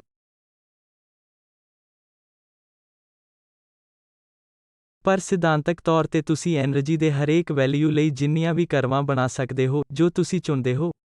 ਯਾਦ ਰੱਖੋ ਕਿ ਇੱਕ ਹਾਰਮੋਨਿਕ ਓਸੀਲੇਟਰ ਵਿੱਚ એનર્ਜੀ ਇੱਕ ਕੋਨਸਟੈਂਟ ਹੁੰਦੀ ਹੈ। એનર્ਜੀ ਦੀ ਅਜਿਹੇ ਹਰ ਵੈਲਿਊ ਲਈ ਜੋ ਤੁਸੀਂ ਚੁਣਦੇ ਹੋ, ਤੁਸੀਂ ਇੱਥੇ ਇੱਕ ਕਰਵ ਬਣਾ ਸਕਦੇ ਹੋ। ਅਤੇ ਇਹ ਸਾਰੇ ਬੰਦ ਕਰਵ ਹਨ। ਅਤੇ ਇਸ ਤੱਥ ਨੂੰ ਦਰਸਾਉਂਦੇ ਹਨ ਕਿ ਸਿਸਟਮ ਪੀਰੀਆਡਿਕ ਓਰਬਿਟਸ ਦਿੰਦਾ ਹੈ। ਇਸ ਲਈ ਇਹ ਦੋਵੇਂ ਕਰਵ E1 ਅਤੇ E2 ਦੁਆਰਾ ਉਪਲਬਧ એનર્ਜੀ ਦੀਆਂ ਦੋ ਵੱਖ-ਵੱਖ ਵੈਲਿਊਜ਼ ਦੇ ਅਨੁਸਾਰੀ ਹਨ। ਇਸ ਲਈ ਇੱਕ ਜੋ ਕਰਵ ਦੇ ਬਾਹਰ ਸਥਿਤ ਹੈ, ਜਾਂ ਵੱਡੇ ਖੇਤਰ ਜਿਸ ਵਿੱਚ ਇਹ એનર્ਜੀ ਨੂੰ ਘੇਰਦਾ ਹੈ, ਉਹ ਵੱਡਾ ਹੈ ਅਤੇ ਤੁਸੀਂ ਪੁੱਛ ਸਕਦੇ ਹੋ ਕਿ ਇੱਥੇ ਇਕਵਿਲਿਬ੍ਰੀਅਮ ਪੁਆਇੰਟ ਕੀ ਹੈ। ਇਸ ਲਈ ਇੱਥੇ ਕਿਉਂਕਿ ਤੁਹਾਡੇ ਕੋਲ ਕੋਈ ਡਿਸਿਪੇਸ਼ਨ ਨਹੀਂ ਹੈ, ਇਹਨਾਂ ਨੂੰ ਤਕਨੀਕੀ ਤੌਰ ਤੇ ਕੇਂਦਰ ਕਿਹਾ ਜਾਂਦਾ ਹੈ। ਇਕਵਿਲਿਬ੍ਰੀਅਮ ਪੁਆਇੰਟ ਕੇਂਦਰ ਤੇ ਸਹੀ ਹੈ, ਇਸ ਲਈ ਜੇਕਰ ਤੁਸੀਂ ਉੱਥੇ ਹੋ ਤਾਂ ਕੁਝ ਨਹੀਂ ਹੋਵੇਗਾ। ਇਸ ਲਈ ਇਹ ਕਹਿਣ ਵਰਗਾ ਹੈ ਕਿ ਮੇਰੇ ਕੋਲ ਇੱਕ ਪੈਂਡੂਲਮ ਹੈ ਅਤੇ ਇਹ ਸਿਰਫ ਵਰਟੀਕਲ ਲਟਕ ਰਿਹਾ ਹੈ। ਇਸ ਲਈ ਇਹ ਅਸਲ ਵਿੱਚ ਇਕਵਿਲਿਬ੍ਰੀਅਮ ਸਥਿਤੀ ਵਿੱਚ ਹੈ। ਇਸ ਲਈ ਜਦੋਂ ਤੱਕ ਤੁਸੀਂ ਇਸ ਨੂੰ ਕੁਝ એનર્ਜੀ ਨਹੀਂ ਦਿੰਦੇ ਹੋ, ਕੁਝ ਵੀ ਕਦੇ ਨਹੀਂ ਹੋਣ ਵਾਲਾ ਹੈ। ਇਸ ਲਈ ਇੱਥੇ ਇਹ ਲਾਲ ਪੁਆਇੰਟ ਉਸ ਇਕਵਿਲਿਬ੍ਰੀਅਮ ਸਥਿਤੀ ਨੂੰ ਦਰਸਾਉਂਦਾ ਹੈ। ਅਤੇ ਇਸ ਹਾਰਮੋਨਿਕ ਓਸੀਲੇਟਰ ਲਈ ਜੇਕਰ ਤੁਸੀਂ ਇਹ ਡਿਸਿਪੇਸ਼ਨ ਕਰ ਲਿਆ ਹੈ, ਤਾਂ ਇਹ ਇਲਿਪਟਿਕ ਕਰਵ ਜੋ ਤੁਸੀਂ ਇੱਥੇ ਦੇਖਦੇ ਹੋ, ਆਲੇ ਦੁਆਲੇ ਘੁੰਮਣਗੇ ਅਤੇ ਅੰਤ ਵਿੱਚ ਇਸ ਇਕਵਿਲਿਬ੍ਰੀਅਮ ਪੁਆਇੰਟ ਤੇ ਜਾਣਗੇ। ਹੁਣ ਆਪਣੀ ਪ੍ਰੋਬਲਮ ਤੇ ਵਾਪਸ ਆਉਂਦੇ ਹਾਂ, ਜੋ ਇਹ ਹੈ। ਹੁਣ ਦੇਖਦੇ ਹਾਂ ਕਿ ਇਸ ਪ੍ਰੋਬਲਮ ਲਈ ਫੇਜ਼ ਸਪੇਸ ਕਿਵੇਂ ਦਿਖਾਈ ਦੇਵੇਗੀ। ਹੁਣ ਇਸ ਸਥਿਤੀ ਵਿੱਚ ਜਦੋਂ ਅਲਫਾ ਗ੍ਰੇਟਰ ਦੈਨ 0 ਹੈ ਅਤੇ ਬੀਟਾ ਲੈਸ ਦੈਨ 0 ਹੈ। ਇਸ ਲਈ ਇੱਥੇ ਇਹ ਇੱਕ ਅਤੇ ਹੁਣ ਦੁਬਾਰਾ ਮੈਂ ਡਿਸਿਪੇਸ਼ਨ ਨੂੰ ਪੇਸ਼ ਨਹੀਂ ਕਰਨ ਜਾ ਰਿਹਾ ਹਾਂ। ਇਸ ਲਈ ਉਸ ਸਥਿਤੀ ਵਿੱਚ ਫੇਜ਼ ਸਪੇਸ ਕਰਵ ਇਸ ਤਰ੍ਹਾਂ ਦਿਖਾਈ ਦੇਣਗੇ। ਇਸ ਲਈ ਤੁਸੀਂ ਦੇਖਦੇ ਹੋ ਕਿ ਦੋ ਬਾਉਲ ਦੇ ਸਭ ਤੋਂ ਹੇਠਲੇ ਪੁਆਇੰਟ ਤੇ ਦੋ ਇਕਵਿਲਿਬ੍ਰੀਅਮ ਪੋਜੀਸ਼ਨਸ ਦੇ ਅਨੁਸਾਰੀ ਮੇਰੇ ਕੋਲ ਇਹ ਹਨ ਅਤੇ ਅਨਸਟੇਬਲ ਪੁਆਇੰਟ ਕੇਂਦਰ ਵਿੱਚ ਇਸ ਨੀਲੇ ਪੁਆਇੰਟ ਦੁਆਰਾ ਦਰਸਾਏ ਗਏ ਹਨ। ਇਸ ਲਈ ਇਹਨਾਂ ਵਿੱਚੋਂ ਹਰੇਕ ਬਾਉਲ ਦੇ ਅੰਦਰ ਸਟਰਕਚਰ ਵਾਂਗ ਇਹ ਲਗਭਗ ਇੱਕ ਹਾਰਮੋਨਿਕ ਓਸੀਲੇਟਰ ਵਾਂਗ ਹੈ। ਇਸ ਲਈ ਤੁਸੀਂ ਇੱਥੇ ਜੋ ਕਰਵ ਦੇਖਦੇ ਹੋ, ਉਹ ਇਸ ਤਰ੍ਹਾਂ ਹਨ ਜਿਵੇਂ ਕਿ ਇਹ ਇੱਕ ਹਾਰਮੋਨਿਕ ਓਸੀਲੇਟਰ ਹੈ। ਪਰ ਜਿਵੇਂ-ਜਿਵੇਂ એનર્ਜੀ ਵੱਧਦੀ ਹੈ, ਤੁਸੀਂ ਦੋ ਬਾਉਲ ਦੇ ਇਸ ਸਟਰਕਚਰ ਨੂੰ ਪਾਰ ਕਰਦੇ ਹੋ ਅਤੇ ਫਿਰ ਤੁਹਾਨੂੰ ਟਾਂਚਿਆਂ ਵਾਂਗ ਬਹੁਤ ਵੱਡਾ ਇਲਿਪਸ ਪ੍ਰਾਪਤ ਹੁੰਦਾ ਹੈ, ਜੋ ਕੁਝ ਅਰਥਾਂ ਵਿੱਚ ਹਾਰਮੋਨਿਕ ਓਸੀਲੇਟਰ ਬੰਦ ਕਰਵ ਵਰਗਾ ਵੀ ਦਿਖਾਈ ਦਿੰਦਾ ਹੈ। ਉਹ ਪੀਰੀਆਡਿਕ ਸੋਲਿਊਸ਼ਨਸ ਵੀ ਦਿੰਦੇ ਹਨ। ਇਸ ਲਈ ਇੱਥੇ ਦੁਬਾਰਾ ਜੇ ਮੈਂ ਡਿਸਿਪੇਸ਼ਨ ਵਿੱਚ ਪਾਇਆ ਹੁੰਦਾ, ਪਰ ਕੋਈ ਫੋਰਸਿੰਗ ਨਹੀਂ। ਇਸ ਲਈ ਇਹ ਜੋ ਇਲਿਪਟਿਕ ਕਰਵ ਵਰਗਾ ਦਿਖਾਈ ਦਿੰਦਾ ਹੈ, ਉਹ ਦੁਆਲੇ ਘੁੰਮਦਾ ਹੈ। ਅਤੇ ਅੰਤ ਵਿੱਚ ਲਾਲ ਰੰਗ ਵਿੱਚ ਦਰਸਾਏ ਗਏ ਦੋ ਸਟੇਬਲ ਫਿਕਸਡ ਪੁਆਇੰਟਸ ਵਿੱਚੋਂ ਇੱਕ ਤੇ ਸੈਟਲ ਹੋ ਜਾਂਦਾ ਹੈ। ਹੁਣ ਅਸੀਂ ਸਾਰੀਆਂ ਇੰਗਰੀਡੀਐਂਟਸ ਨੂੰ ਪਾਵਾਂਗੇ ਤਾਂ ਸਾਡੇ ਕੋਲ ਨੌਨ ਲੀਨੀਅਰ ਰੀਸਟੋਰਿੰਗ ਫੋਰਸ ਹੈ, ਜੋ ਇਹ ਹੈ ਕਿ ਸਾਡੇ ਕੋਲ ਗਾਮਾ ਦੇ ਨਾਲ ਡਿਸਸੀਪੇਸ਼ਨ ਵਿਸਕਸ ਡਿਸਿਪੇਸ਼ਨ ਹੋਵੇਗਾ ਅਤੇ ਇੱਕ ਐਕਸਟਰਨਲ ਫੋਰਸਿੰਗ ਵੀ ਹੋਵੇਗੀ। ਇਸ ਲਈ ਇਸ ਕੇਸ ਵਿੱਚ ਇਹ ਦਿਖਾਉਣ ਜਾ ਰਿਹਾ ਹੈ ਕਿ ਕਿਸ ਨੂੰ ਕਿਆਟਿਕ ਓਸੀਲੇਸ਼ਨਸ ਕਿਹਾ ਜਾਂਦਾ ਹੈ। ਇਸ ਲਈ ਕਿ ਉਸ ਦਾ ਮਤਲਬ ਬਹੁਤ ਇਰੈਗੂਲਰ ਆਰਬਿਟ ਹੋਵੇਗਾ। ਮੰਨ ਲਓ ਕਿ ਮੈਂ ਪੈਰਾਮੀਟਰਾਂ ਦੀ ਇਹ ਚੋਣ ਕਰਦਾ ਹਾਂ, ਤਾਂ ਤੁਸੀਂ ਦੇਖੋਗੇ ਕਿ ਇੱਥੇ ਕਈ ਪੈਰਾਮੀਟਰ ਹਨ। ਇੱਥੇ ਇਹ ਗਾਮਾ ਹੈ, ਜੋ ਡਿਸਿਪੇਸ਼ਨ ਕੋਐਫੀਸ਼ੀਐਂਟ ਹੈ। ਉੱਥੇ ਬੀਟਾ ਅਤੇ ਅਲਫਾ ਹੈ, ਜੋ ਕਿ ਨੌਨ ਲੀਨੀਅਰ ਰੀਸਟੋਰਿੰਗ ਫੋਰਸ ਵਿੱਚ ਦੋ ਪੈਰਾਮੀਟਰ ਹਨ ਜੋ ਅਸੀਂ ਪੇਸ਼ ਕੀਤੇ ਹਨ, ਅਤੇ F0 ਇੱਕ ਐਕਸਟਰਨਲ ਜ਼ੋਰ ਦਾ ਐਂਪਲੀਟਿਊਡ ਹੈ। ਇਸ ਲਈ ਹੁਣ ਮੈਂ ਜੋ ਕਰਨ ਜਾ ਰਿਹਾ ਹਾਂ, ਉਹ ਹੈ F0 ਸਥਿਰ ਨੂੰ ਛੱਡ ਕੇ ਸਾਰੇ ਮਾਪਦੰਡਾਂ ਨੂੰ ਇਸ ਅਰਥ ਵਿੱਚ ਰੱਖਣਾ ਕਿ ਮੈਂ ਗਾਮਾ ਨੂੰ 0.1 ਬਣਾਉਣ ਜਾ ਰਿਹਾ ਹਾਂ। ਮੈਂ ਓਮੇਗਾ ਲੈਣ ਜਾ ਰਿਹਾ ਹਾਂ, ਜੋ ਕਿ ਇੱਕ ਐਕਸਟਰਨਲ ਡਰਾਈਵਿੰਗ ਦੀ ਫ੍ਰੀਕੁਐਂਸੀ 1.4 ਹੈ। ਮੈਂ ਬੀਟਾ ਨੂੰ -1 ਅਤੇ ਅਲਫਾ 1 ਲੈਣ ਜਾ ਰਿਹਾ ਹਾਂ। ਇਸ ਲਈ ਸਿਰਫ ਇੱਕ ਚੀਜ਼ ਜੋ ਮੈਂ ਬਦਲਦੀ ਰਹਿਣਾ ਚਾਹੁੰਦਾ ਹਾਂ ਉਹ f0 ਹੈ। ਹੁਣ ਜੇਕਰ ਮੈਂ f0 ਨੂੰ 0.1 ਵਜੋਂ ਲੈਂਦਾ ਹਾਂ ਤਾਂ ਕੀ ਹੁੰਦਾ ਹੈ? ਇਸ ਤੋਂ ਪਹਿਲਾਂ ਕਿ ਅਸੀਂ ਕੁਝ ਵੀ ਕਰੀਏ, ਮੈਨੂੰ ਤੁਹਾਨੂੰ ਇਹ ਦੱਸਣਾ ਚਾਹੀਦਾ ਹੈ। ਜਦੋਂ ਪ੍ਰੋਬਲਮ ਨੂੰ ਇਸ ਵਿੱਚ ਦਿੱਤੇ ਗਏ ਸਾਰੇ ਤੱਤਾਂ ਦੇ ਨਾਲ ਇਸ ਦੇ ਪੂਰੇ ਵੇਰਵਿਆਂ ਵਿੱਚ ਵਿਚਾਰਿਆ ਜਾਂਦਾ ਹੈ, ਤਾਂ ਇਸ ਨੂੰ ਇਸ ਦੇ ਸਭ ਤੋਂ ਆਮ ਰੂਪ ਵਿੱਚ ਕੁਝ ਸੀਮਾਵਾਂ ਵਿੱਚ ਵਿਸ਼ਲੇਸ਼ਣਾਤਮਕ ਤੌਰ ਤੇ ਹੱਲ ਕਰਨ ਦਾ ਕੋਈ ਸਰਲ ਤਰੀਕਾ ਨਹੀਂ ਹੈ। ਪਰ ਇੱਥੇ ਕੋਈ ਜਨਰਲ ਸੋਲਿਊਸ਼ਨ ਨਹੀਂ ਹੈ ਜਿਸ ਨੂੰ ਤੁਸੀਂ ਵਿਸ਼ਲੇਸ਼ਣਾਤਮਕ ਤੌਰ ਤੇ ਲਿਖ ਸਕਦੇ ਹੋ ਅਤੇ ਵੇਖ ਸਕਦੇ ਹੋ ਕਿਆਟਿਕ ਓਸੀਲੇਸ਼ਨ ਜੋ ਸੰਭਵ ਨਹੀਂ ਹੈ। ਇਸ ਲਈ ਇਸ ਨੂੰ ਸੰਖਿਆਤਮਕ ਤੌਰ ਤੇ ਕੀਤਾ ਜਾਣਾ ਚਾਹੀਦਾ ਹੈ। ਇਸ ਲਈ ਜੋ ਮੈਂ ਤੁਹਾਨੂੰ ਦਿਖਾਉਣ ਜਾ ਰਿਹਾ ਹਾਂ ਉਹ ਪੈਰਾਮੀਟਰਾਂ ਦੀ ਚੋਣ ਲਈ ਹੁਣ ਤੋਂ ਸੰਖਿਆਤਮਕ ਹੱਲ ਹਨ ਜੋ ਅਸੀਂ ਬਣਾਏ ਹਨ। ਇਹ ਸਾਨੂੰ ਮਿਲੇਗਾ। ਜਿਵੇਂ ਕਿ ਮੈਂ ਕਿਹਾ, ਇਹ ਨਿਊਮੇਰੀਕਲ ਸੋਲਿਊਸ਼ਨ ਹੈ ਅਤੇ ਜੋ ਪਲੋਟ ਕੀਤਾ ਗਿਆ ਹੈ ਉਹ ਫੇਜ਼ ਸਪੇਸ ਪਲੋਟ ਹੈ। ਇਸ ਲਈ x ਐਕਸਿਸ ਪੋਜੀਸ਼ਨ ਹੈ ਅਤੇ y ਐਕਸਿਸ ਵੈਲੋਸਿਟੀ ਹੈ। ਇਸ ਲਈ ਇਹ ਪਹਿਲਾਂ ਤੋਂ ਹੀ ਇੰਜ ਜਾਪਦਾ ਹੈ ਕਿ ਇਹ ਬਹੁਤ ਇਰੈਗੂਲਰ ਹੈ, ਪਰ ਪਹਿਲੇ 200 ਜਾਂ ਪਹਿਲੇ ਫਸਟ 100 ਟਾਈਮ ਸਟੈਪਸ ਲਈ ਸ਼ੁਰੂਆਤੀ ਤੌਰ ਤੇ ਨਹੀਂ ਦਿਖਾਉਂਦਾ। ਜਦੋਂ ਮੈਂ ਇਸ ਨੂੰ ਫੇਜ਼ ਸਪੇਸ ਵਿੱਚ ਵੇਖਦਾ ਹਾਂ ਤਾਂ ਇਹ ਇਸ ਤਰ੍ਹਾਂ ਦਿਖਾਈ ਦਿੰਦਾ ਹੈ ਜਿਵੇਂ ਕਿ ਇੱਥੇ ਕੋਈ ਰੈਗੂਲੈਰਿਟੀ ਨਹੀਂ ਹੈ, ਪਰ ਇਹ ਸੱਚ ਨਹੀਂ ਹੈ ਕਿਉਂਕਿ ਇਹ ਉਹ ਹਨ ਜਿਨ੍ਹਾਂ ਨੂੰ ਟ੍ਰਾਂਜੀਐਂਟਸ ਕਿਹਾ ਜਾਵੇਗਾ।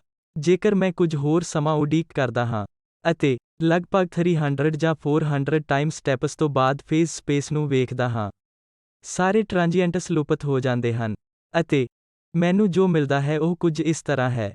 ਬਹੁਤ ਵਧੀਆ ਇਲਿਪਸ ਕਹਿੰਦੇ ਹਨ ਜਿਵੇਂ ਕਰਵ ਕਿ ਮੇਰੇ ਕੋਲ ਓਰਬਿਟ ਪੀਰੀਆਡਿਕ ਹੈ ਅਤੇ ਜੇਕਰ ਮੈਂ x ਨੂੰ ਟਾਈਮ ਦੇ ਫੰਕਸ਼ਨ ਵਜੋਂ ਪਲੋਟ ਕਰਦਾ ਹਾਂ ਤਾਂ ਮੈਂ ਇਸ ਨੂੰ ਇੱਕ ਪੀਰੀਆਡਿਕ ਕਰਵ ਦੇ ਰੂਪ ਵਿੱਚ ਦੇਖਣ ਦੇ ਯੋਗ ਹੋਵਾਂਗਾ।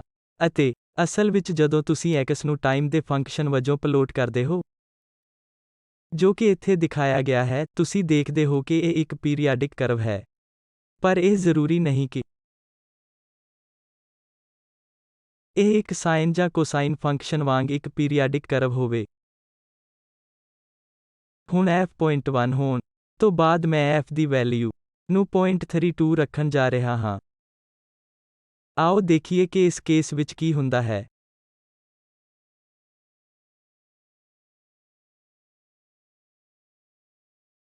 ਜਦੋਂ f 0.3 ਹੁੰਦਾ ਹੈ, ਬਾਕੀ ਸਾਰੇ ਕੋਨਸਟੈਂਟ ਇੱਕੋ ਜਿਹੇ ਹੁੰਦੇ ਹਨ। ਇੱਥੇ ਦੁਬਾਰਾ ਅਸੀਂ ਫੇਜ਼ ਸਪੇਸ ਨੂੰ ਵੇਖ ਰਹੇ ਹਾਂ ਜਿਸ ਵਿੱਚ f 0.3 ਦੇ ਬਰਾਬਰ ਹੈ ਅਤੇ ਤੁਸੀਂ ਦੇਖੋਗੇ ਕਿ ਇਹ ਦੁਬਾਰਾ ਫੇਜ਼ ਸਪੇਸ ਵਿੱਚ ਮੈਸ ਵਰਗਾ ਜਾਪਦਾ ਹੈ। ਕਰਵ ਕਿਸੇ ਕਿਸਮ ਦਾ ਪੈਟਰਨ ਨਹੀਂ ਦਿਖਾਉਂਦਾ, ਪਰ ਮੈਨੂੰ ਦੁਬਾਰਾ ਯਾਦ ਕਰਾਉਣਾ ਚਾਹੀਦਾ ਹੈ ਕਿ ਇਹ ਇਨੀਸ਼ੀਅਲ ਟ੍ਰਾਂਜੀਐਂਟ ਹੈ। ਇਸ ਲਈ ਜੇਕਰ ਤੁਸੀਂ ਸਾਰੇ ਟ੍ਰਾਂਜੀਐਂਟਸ ਦੇ ਘੱਟ ਹੋਣ ਲਈ ਕੁਝ ਸਮੇਂ ਦੀ ਉਡੀਕ ਕਰਦੇ ਹੋ ਅਤੇ ਕਹਿੰਦੇ ਹੋ ਕਿ ਲਗਭਗ 700 ਟਾਈਮ ਸਟੈਪਸ ਤੋਂ ਬਾਅਦ ਸਮਾਨ ਫੇਜ਼ ਸਪੇਸ ਨੂੰ ਪਲੋਟ ਕਰੋ, ਤਾਂ ਤੁਸੀਂ ਵੇਖੋਗੇ ਕਿ ਤੁਹਾਨੂੰ ਬਹੁਤ ਵਧੀਆ ਕਰਵ ਮਿਲਦਾ ਹੈ ਅਤੇ ਇਹ ਪੀਰੀਅਡਿਕ ਵਰਗਾ ਲੱਗਦਾ ਹੈ ਅਤੇ ਅਸਲ ਵਿੱਚ ਇਹ ਪੀਰੀਅਡਿਕ ਹੈ। ਪਰ ਹੁਣ ਫਰਕ ਇਹ ਹੈ ਕਿ ਜੇਕਰ ਤੁਹਾਨੂੰ ਪਿਛਲੀ ਕਰਵ ਯਾਦ ਹੈ ਕਿ ਸਾਨੂੰ ਇਹ ਇੱਕ ਪੀਰੀਆਡਿਕ ਕਰਵ ਵੀ ਮਿਲਿਆ ਹੈ ਤਾਂ ਇਸ ਦਾ ਇੱਕ ਪੀਰੀਅਡ ਹੈ। ਇਸ ਲਈ ਇਹ ਇੱਕ ਪੁਆਇੰਟ ਤੋਂ ਸ਼ੁਰੂ ਹੁੰਦਾ ਹੈ ਅਤੇ ਪੁਆਇੰਟ ਤੇ ਵਾਪਸ ਆਉਂਦਾ ਹੈ। ਖਾਸ ਤੌਰ ਤੇ ਜਦੋਂ ਮੈਂ ਇਸ ਨੂੰ ਇੱਕ ਫੇਜ਼ ਸਪੇਸ ਵਿੱਚ ਵੇਖਦਾ ਹਾਂ, ਜਿਵੇਂ ਕਿ ਉਦਾਹਰਨ ਲਈ ਜੇਕਰ ਮੈਂ ਇਸ ਪੁਆਇੰਟ ਤੇ ਸਕਰੀਨ ਨੂੰ ਦੱਸਦਾ ਹਾਂ ਜਿੱਥੇ ਕਰਵ ਜਾਂਦੀ ਹੈ ਅਤੇ ਵਾਪਸ ਆਉਂਦੀ ਹੈ, ਇਹ ਦੂਜੇ ਪਾਸੇ ਉਸ ਸਕਰੀਨ ਵਿੱਚ ਇੱਕ ਡੋਟ ਛੱਡ ਦੇਵੇਗਾ। ਇੱਥੇ ਤੁਸੀਂ ਦੇਖੋਗੇ ਕਿ ਇਹ 2 ਰਾਉਂਡ ਕਰ ਰਿਹਾ ਹੈ। ਇਸ ਲਈ ਇਹਨਾਂ ਨੂੰ ਦੂਜੇ ਸ਼ਬਦਾਂ ਵਿੱਚ ਪੀਰੀਅਡ ਟੂ ਆਰਬਿਟ ਕਿਹਾ ਜਾਂਦਾ ਹੈ। ਜੇਕਰ ਮੈਂ ਇਸ ਉੱਤੇ ਇੱਕ ਸਕਰੀਨ ਲਗਾਉਂਦਾ ਹਾਂ ਤਾਂ ਇਹ ਇੱਕ ਵਾਰ ਜਾਏਗੀ ਅਤੇ ਦੂਜੀ ਵਾਰ ਜਾਏਗੀ ਅਤੇ ਫਿਰ ਦੁਬਾਰਾ ਮਾਰਗ ਨੂੰ ਰਿਟਰੇਸ ਕਰੇਗਾ। ਇਸ ਲਈ ਸੱਚਮੁੱਚ 2 ਡਾਟ। ਇਸ ਲਈ ਇਸ ਨੂੰ ਕਿਹਾ ਜਾਵੇਗਾ ਇੱਕ ਪੀਰੀਅਡ ਟੂ ਆਰਬਿਟ ਵਿੱਚ ਇੱਕ ਪੀਰੀਅਡ ਟੂ ਸਾਈਕਲ ਹੈ। ਇਸ ਤੱਥ ਦੁਆਰਾ ਕਿ ਅਸੀਂ ਪੈਰਾਮੀਟਰ ਨੂੰ ਬਦਲਦੇ ਹਾਂ, ਜੋ ਵਾਪਰਿਆ ਹੈ ਉਹ ਹੈ ਜੋ ਇੱਕ ਪੀਰੀਅਡ 1 ਸੋਲਿਊਸ਼ਨ ਸੀ ਇੱਕ ਪੀਰੀਅਡ 2 ਸੋਲਿਊਸ਼ਨ ਬਣ ਗਿਆ ਹੈ ਅਤੇ ਇਹ ਪੀਰੀਅਡ 2 ਸੋਲਿਊਸ਼ਨ ਹੈ। ਹੁਣ ਇਹ ਫੇਜ਼ ਸਪੇਸ ਵਿੱਚ ਹੈ।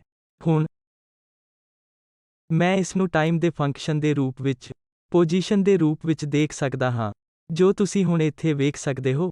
ਜੇਕਰ ਮੈਂ ਇੱਕ ਵਾਰ ਫਿਰ ਪੈਰਾਮੀਟਰ f0 ਨੂੰ ਬਦਲਦਾ ਹਾਂ, ਆਓ ਅਸੀਂ ਇਹ ਕਹੀਏ ਕਿ ਮੈਂ ਇਸ ਨੂੰ 0.338 ਬਣਾਉਂਦਾ ਹਾਂ ਜੋ ਬਾਕੀ ਪੈਰਾਮੀਟਰ ਕੌਨਸਟੈਂਟ ਰੱਖੇ ਜਾਂਦੇ ਹਨ। ਹੁਣ ਮੈਂ ਜੋ ਪ੍ਰਾਪਤ ਕਰਦਾ ਹਾਂ, ਉਸ ਨੂੰ ਪੀਰੀਅਡ 4 ਓਸੀਲੇਸ਼ਨ ਕਿਹਾ ਜਾਂਦਾ ਹੈ ਤਾਂ ਜੋ ਤੁਸੀਂ ਸੀਕੁਐਂਸ ਨੂੰ ਵੇਖ ਸਕੋ। ਪਹਿਲਾਂ ਸਾਡੇ ਕੋਲ ਇੱਕ ਪੀਰੀਅਡ 1 ਸੋਲਿਊਸ਼ਨ ਸੀ ਜਾਂ ਇੱਕ ਪੀਰੀਅਡ 1 ਓਸੀਲੇਸ਼ਨ ਸੀ। ਅਤੇ ਜਦੋਂ ਮੈਂ ਪੈਰਾਮੀਟਰ ਬਦਲਦਾ ਹਾਂ ਤਾਂ ਮੈਨੂੰ ਹੁਣ ਪੀਰੀਅਡ 2 ਮਿਲ ਗਿਆ ਹੈ। ਮੈਨੂੰ ਪੀਰੀਅਡ 4 ਮਿਲ ਰਿਹਾ ਹੈ। ਇਸ ਲਈ ਇਸ ਤਰ੍ਹਾਂ ਦੇ ਸੀਕੁਐਂਸ ਨੂੰ ਪੀਰੀਅਡ ਡਬਲਿੰਗ ਕਰਮ ਕਿਹਾ ਜਾਂਦਾ ਹੈ। ਦੁਬਾਰਾ ਹੁਣ ਮੈਂ ਤੁਹਾਨੂੰ ਇਹ ਨਹੀਂ ਦਿਖਾ ਰਿਹਾ ਹਾਂ ਕਿ ਟ੍ਰਾਂਜ਼ੀਐਂਟ ਕੇਸ ਵਿੱਚ ਕੀ ਹੁੰਦਾ ਹੈ। ਤਾਂ ਆਓ ਇਹ ਮੰਨ ਲਈਏ ਕਿ ਸਾਰੇ ਟ੍ਰਾਂਜ਼ੀਐਂਟ ਦਾ ਧਿਆਨ ਰੱਖਿਆ ਗਿਆ ਹੈ ਅਤੇ ਉਹ ਰਸਤੇ ਤੋਂ ਬਾਹਰ ਹਨ ਤਾਂ ਜਦੋਂ ਮੈਂ ਪਲਾਟ ਕਰਦਾ ਹਾਂ ਫੇਜ਼ ਸਪੇਸ ਦੀ ਐਸਿਮਟੋਟਿਕ ਨੇਚਰ ਮੈਨੂੰ ਇਸ ਕੇਸ ਵਿੱਚ ਮਿਲਦੀ ਹੈ, ਜੋ ਅਸਲ ਵਿੱਚ ਪੀਰੀਅਡ 2 ਸੋਲਿਊਸ਼ਨ ਲਈ ਵਰਤੀ ਜਾਂਦੀ ਸੀ, ਪੀਰੀਅਡ 4 ਸੋਲਿਊਸ਼ਨ ਬਣ ਗਈ ਹੈ। ਕਿਉਂਕਿ ਜੇ ਮੈਂ ਉੱਥੇ ਇੱਕ ਸਕਰੀਨ ਨੂੰ ਸਿਖਰ ਤੇ ਰੱਖਦਾ ਹਾਂ, ਤਾਂ ਇਹ 4 ਪੁਆਇੰਟ ਦੇਵੇਗਾ ਅਤੇ ਇਹ ਇਸ ਸਮੇਂ ਹੁੰਦਾ ਹੈ। ਪੈਰਾਮੀਟਰ ਦੀ ਵੈਲਿਊ ਲਗਭਗ 0.337 ਜਾਂ 338 ਹੈ, ਅਤੇ ਤੁਸੀਂ ਟਾਈਮ ਦੇ ਫੰਕਸ਼ਨ ਵਜੋਂ ਪੋਜੀਸ਼ਨ ਪਲਾਟ ਕਰਕੇ ਇਸ ਨੂੰ ਕਰੌਸ ਚੈੱਕ ਵੀ ਕਰ ਸਕਦੇ ਹੋ। ਇਸ ਲਈ ਜ਼ਰੂਰੀ ਤੌਰ ਤੇ ਕੀ ਹੁੰਦਾ ਹੈ, ਜਦੋਂ ਤੁਸੀਂ ਇਸ ਪੈਰਾਮੀਟਰ ਨੂੰ f0 ਬਦਲਦੇ ਰਹਿੰਦੇ ਹੋ, ਤੁਸੀਂ ਚਾਹੁੰਦੇ ਹੋ ਕਿ ਹਾਇਰ ਪੀਰੀਆਡਿਕ ਆਰਬਿਟ ਉਤਪੰਨ ਹੋਣ, ਅਤੇ ਅੰਤ ਵਿੱਚ ਇਹ ਉਸ ਵੱਲ ਲੈ ਜਾਵੇਗਾ, ਜੋ ਜ਼ਰੂਰੀ ਤੌਰ ਤੇ ਇੱਕ ਰੈਂਡਮ ਓਸੀਲੇਸ਼ਨ ਵਾਂਗ ਦਿਖਾਈ ਦੇਵੇਗਾ, ਜਿਸ ਨੂੰ ਅਸੀਂ ਕਿਆਟਿਕ ਓਸੀਲੇਸ਼ਨ ਕਹਿੰਦੇ ਹਾਂ। ਪਰ ਮੈਨੂੰ ਇੱਥੇ ਇਸ ਗੱਲ ਤੇ ਜ਼ੋਰ ਦੇਣਾ ਚਾਹੀਦਾ ਹੈ ਕਿ ਕਿਆਸ ਸਿਰਫ ਰੈਂਡਮਨੈਸ ਨਹੀਂ ਹੈ। ਇਸ ਲਈ ਕੋਈ ਵੀ ਕਿਆਟਿਕ ਲੁਕਿੰਗ ਓਸੀਲੇਸ਼ਨ ਦਾ ਕੋਈ ਵੀ ਸੈਟ ਰੈਂਡਮ ਦਿਖਣ ਵਾਲੀਆਂ ਓਸੀਲੇਸ਼ਨ ਦਾ ਕੋਈ ਸੈਟ ਕਿਆਟਿਕ ਨਹੀਂ ਹੈ। ਇੰਨਾ ਕਿਆਟਿਕ, ਜਿਵੇਂ ਮੈਂ ਕਿਹਾ ਕਿ ਡਾਇਨਾਮਿਕਲ ਸਿਸਟਮਜ਼ ਦੀ ਬਹੁਤ ਡੀਪਰ ਪ੍ਰੋਪਰਟੀ ਹੈ, ਅਤੇ ਅਸੀਂ ਅਸਲ ਵਿੱਚ ਇਸ ਗੱਲ ਦੀ ਡੂੰਘਾਈ ਵਿੱਚ ਜਾਣਾ ਚਾਹੁੰਦੇ ਹਾਂ ਕਿ ਕਿਓਸ ਕੀ ਹੈ ਅਤੇ ਹੋਰ ਵੀ। ਪਰ ਮੈਂ ਤੁਹਾਨੂੰ ਇਸ ਗੱਲ ਦੀ ਇੱਕ ਝਲਕ ਦਿੰਦਾ ਹਾਂ ਕਿ ਉਸ ਰੇਜੀਮ ਵਿੱਚ ਕੀ ਹੁੰਦਾ ਹੈ, ਜਿੱਥੇ ਅਸੀਂ ਸੈਟ ਕੀਤਾ ਹੈ। ਆਓ ਅਸੀਂ 0 ਨੂੰ 0.35 ਮੰਨੀਏ, ਅਤੇ ਅਸੀਂ ਓਸੀਲੇਸ਼ਨਸ ਦੇ ਕਾਫੀ ਅਨਿਯਮਿਤ ਸੈਟ ਦੀ ਉਮੀਦ ਕਰਦੇ ਹਾਂ। ਇਸ ਲਈ, ਇੱਥੇ, ਜਦੋਂ ਮੈਂ ਫੇਜ਼ ਸਪੇਸ ਨੂੰ ਪਲਾਟ ਕਰਦਾ ਹਾਂ, ਹੁਣ ਤੁਸੀਂ ਕੀ ਦੇਖੋਗੇ ਕਿ ਇਹ ਬਹੁਤ ਬੇਤਰਤੀਬ ਕਿਸਮ ਦੀ ਹੈ। ਅਤੇ ਜੇ ਤੁਸੀਂ ਸੋਚਦੇ ਹੋ ਕਿ ਸ਼ਾਇਦ ਇਹ ਇੱਕ ਟ੍ਰਾਂਜ਼ੀਐਂਟ ਹੈ ਅਤੇ ਜੇ ਮੈਂ ਕਾਫੀ ਦੇਰ ਤੱਕ ਇੰਤਜ਼ਾਰ ਕਰਦਾ ਹਾਂ, ਤਾਂ ਸ਼ਾਇਦ ਇਹ ਸੈਟਲ ਹੋ ਜਾਵੇਗਾ, ਕਿਸੇ ਅਜਿਹੀ ਚੀਜ਼ ਲਈ ਜੋ ਸਾਰਥਕ ਹੈ।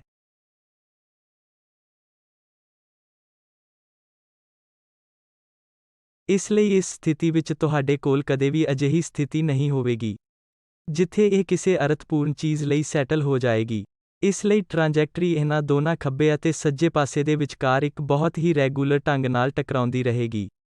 ਅਤੇ ਜੇਕਰ ਮੈਂ ਪੋਜੀਸ਼ਨ ਨੂੰ ਟਾਈਮ ਦੇ ਫੰਕਸ਼ਨ ਵਜੋਂ ਦੇਖਦਾ ਹਾਂ, ਤਾਂ ਮੇਰੇ ਲਈ ਜ਼ਰੂਰੀ ਤੌਰ ਤੇ ਕੁਝ ਰੈਂਡਮ ਦਿਖਣ ਵਾਲੇ ਫੰਕਸ਼ਨ ਨੂੰ ਹਾਸਲ ਕਰਨ ਜਾ ਰਿਹਾ ਹੈ।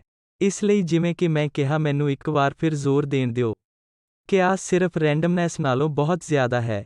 ਇਸ ਲਈ, ਇਸ ਤਰ੍ਹਾਂ ਦੇ ਸਿਸਟਮ ਜਿਨ੍ਹਾਂ ਵਿੱਚ ਨੌਨ ਲੀਨੀਅਰ ਰੀਸਟੋਰਿੰਗ ਫੋਰਸ ਹੁੰਦੀ ਹੈ, ਉਹਨਾਂ ਵਿੱਚ ਡਿਸਿਪੇਸ਼ਨ ਹੁੰਦਾ ਹੈ।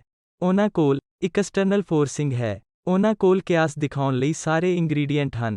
ਉਦਾਹਰਨ ਲਈ, ਜਦੋਂ ਸਾਡੇ ਕੋਲ ਸਿਰਫ ਲੀਨੀਅਰ ਰੀਸਟੋਰਿੰਗ ਫੋਰਸ ਸੀ, ਅਸੀਂ ਉਸੇ ਤਰ੍ਹਾਂ ਦੀ ਪ੍ਰੋਬਲਮ ਕੀਤੀ ਸੀ, ਜਿਸ ਵਿੱਚ ਡਿਸਿਪੇਸ਼ਨ ਸੀ। ਸਾਡੇ ਕੋਲ ਐਕਸਟਰਨਲ ਫੋਰਸਿੰਗ ਸੀ ਪਰ ਰੀਸਟੋਰਿੰਗ ਫੋਰਸ ਲੀਨੀਅਰ ਸੀ। ਉਸ ਸਥਿਤੀ ਵਿੱਚ, ਤੁਸੀਂ ਅਜਿਹੇ ਕਿਆਟਿਕ ਓਸੀਲੇਸ਼ਨਸ ਨੂੰ ਨਹੀਂ ਦੇਖ ਸਕੋਗੇ ਜੋ ਵੀ ਤੁਹਾਡੇ ਪੈਰਾਮੀਟਰ ਹਨ। ਇਸ ਲਈ,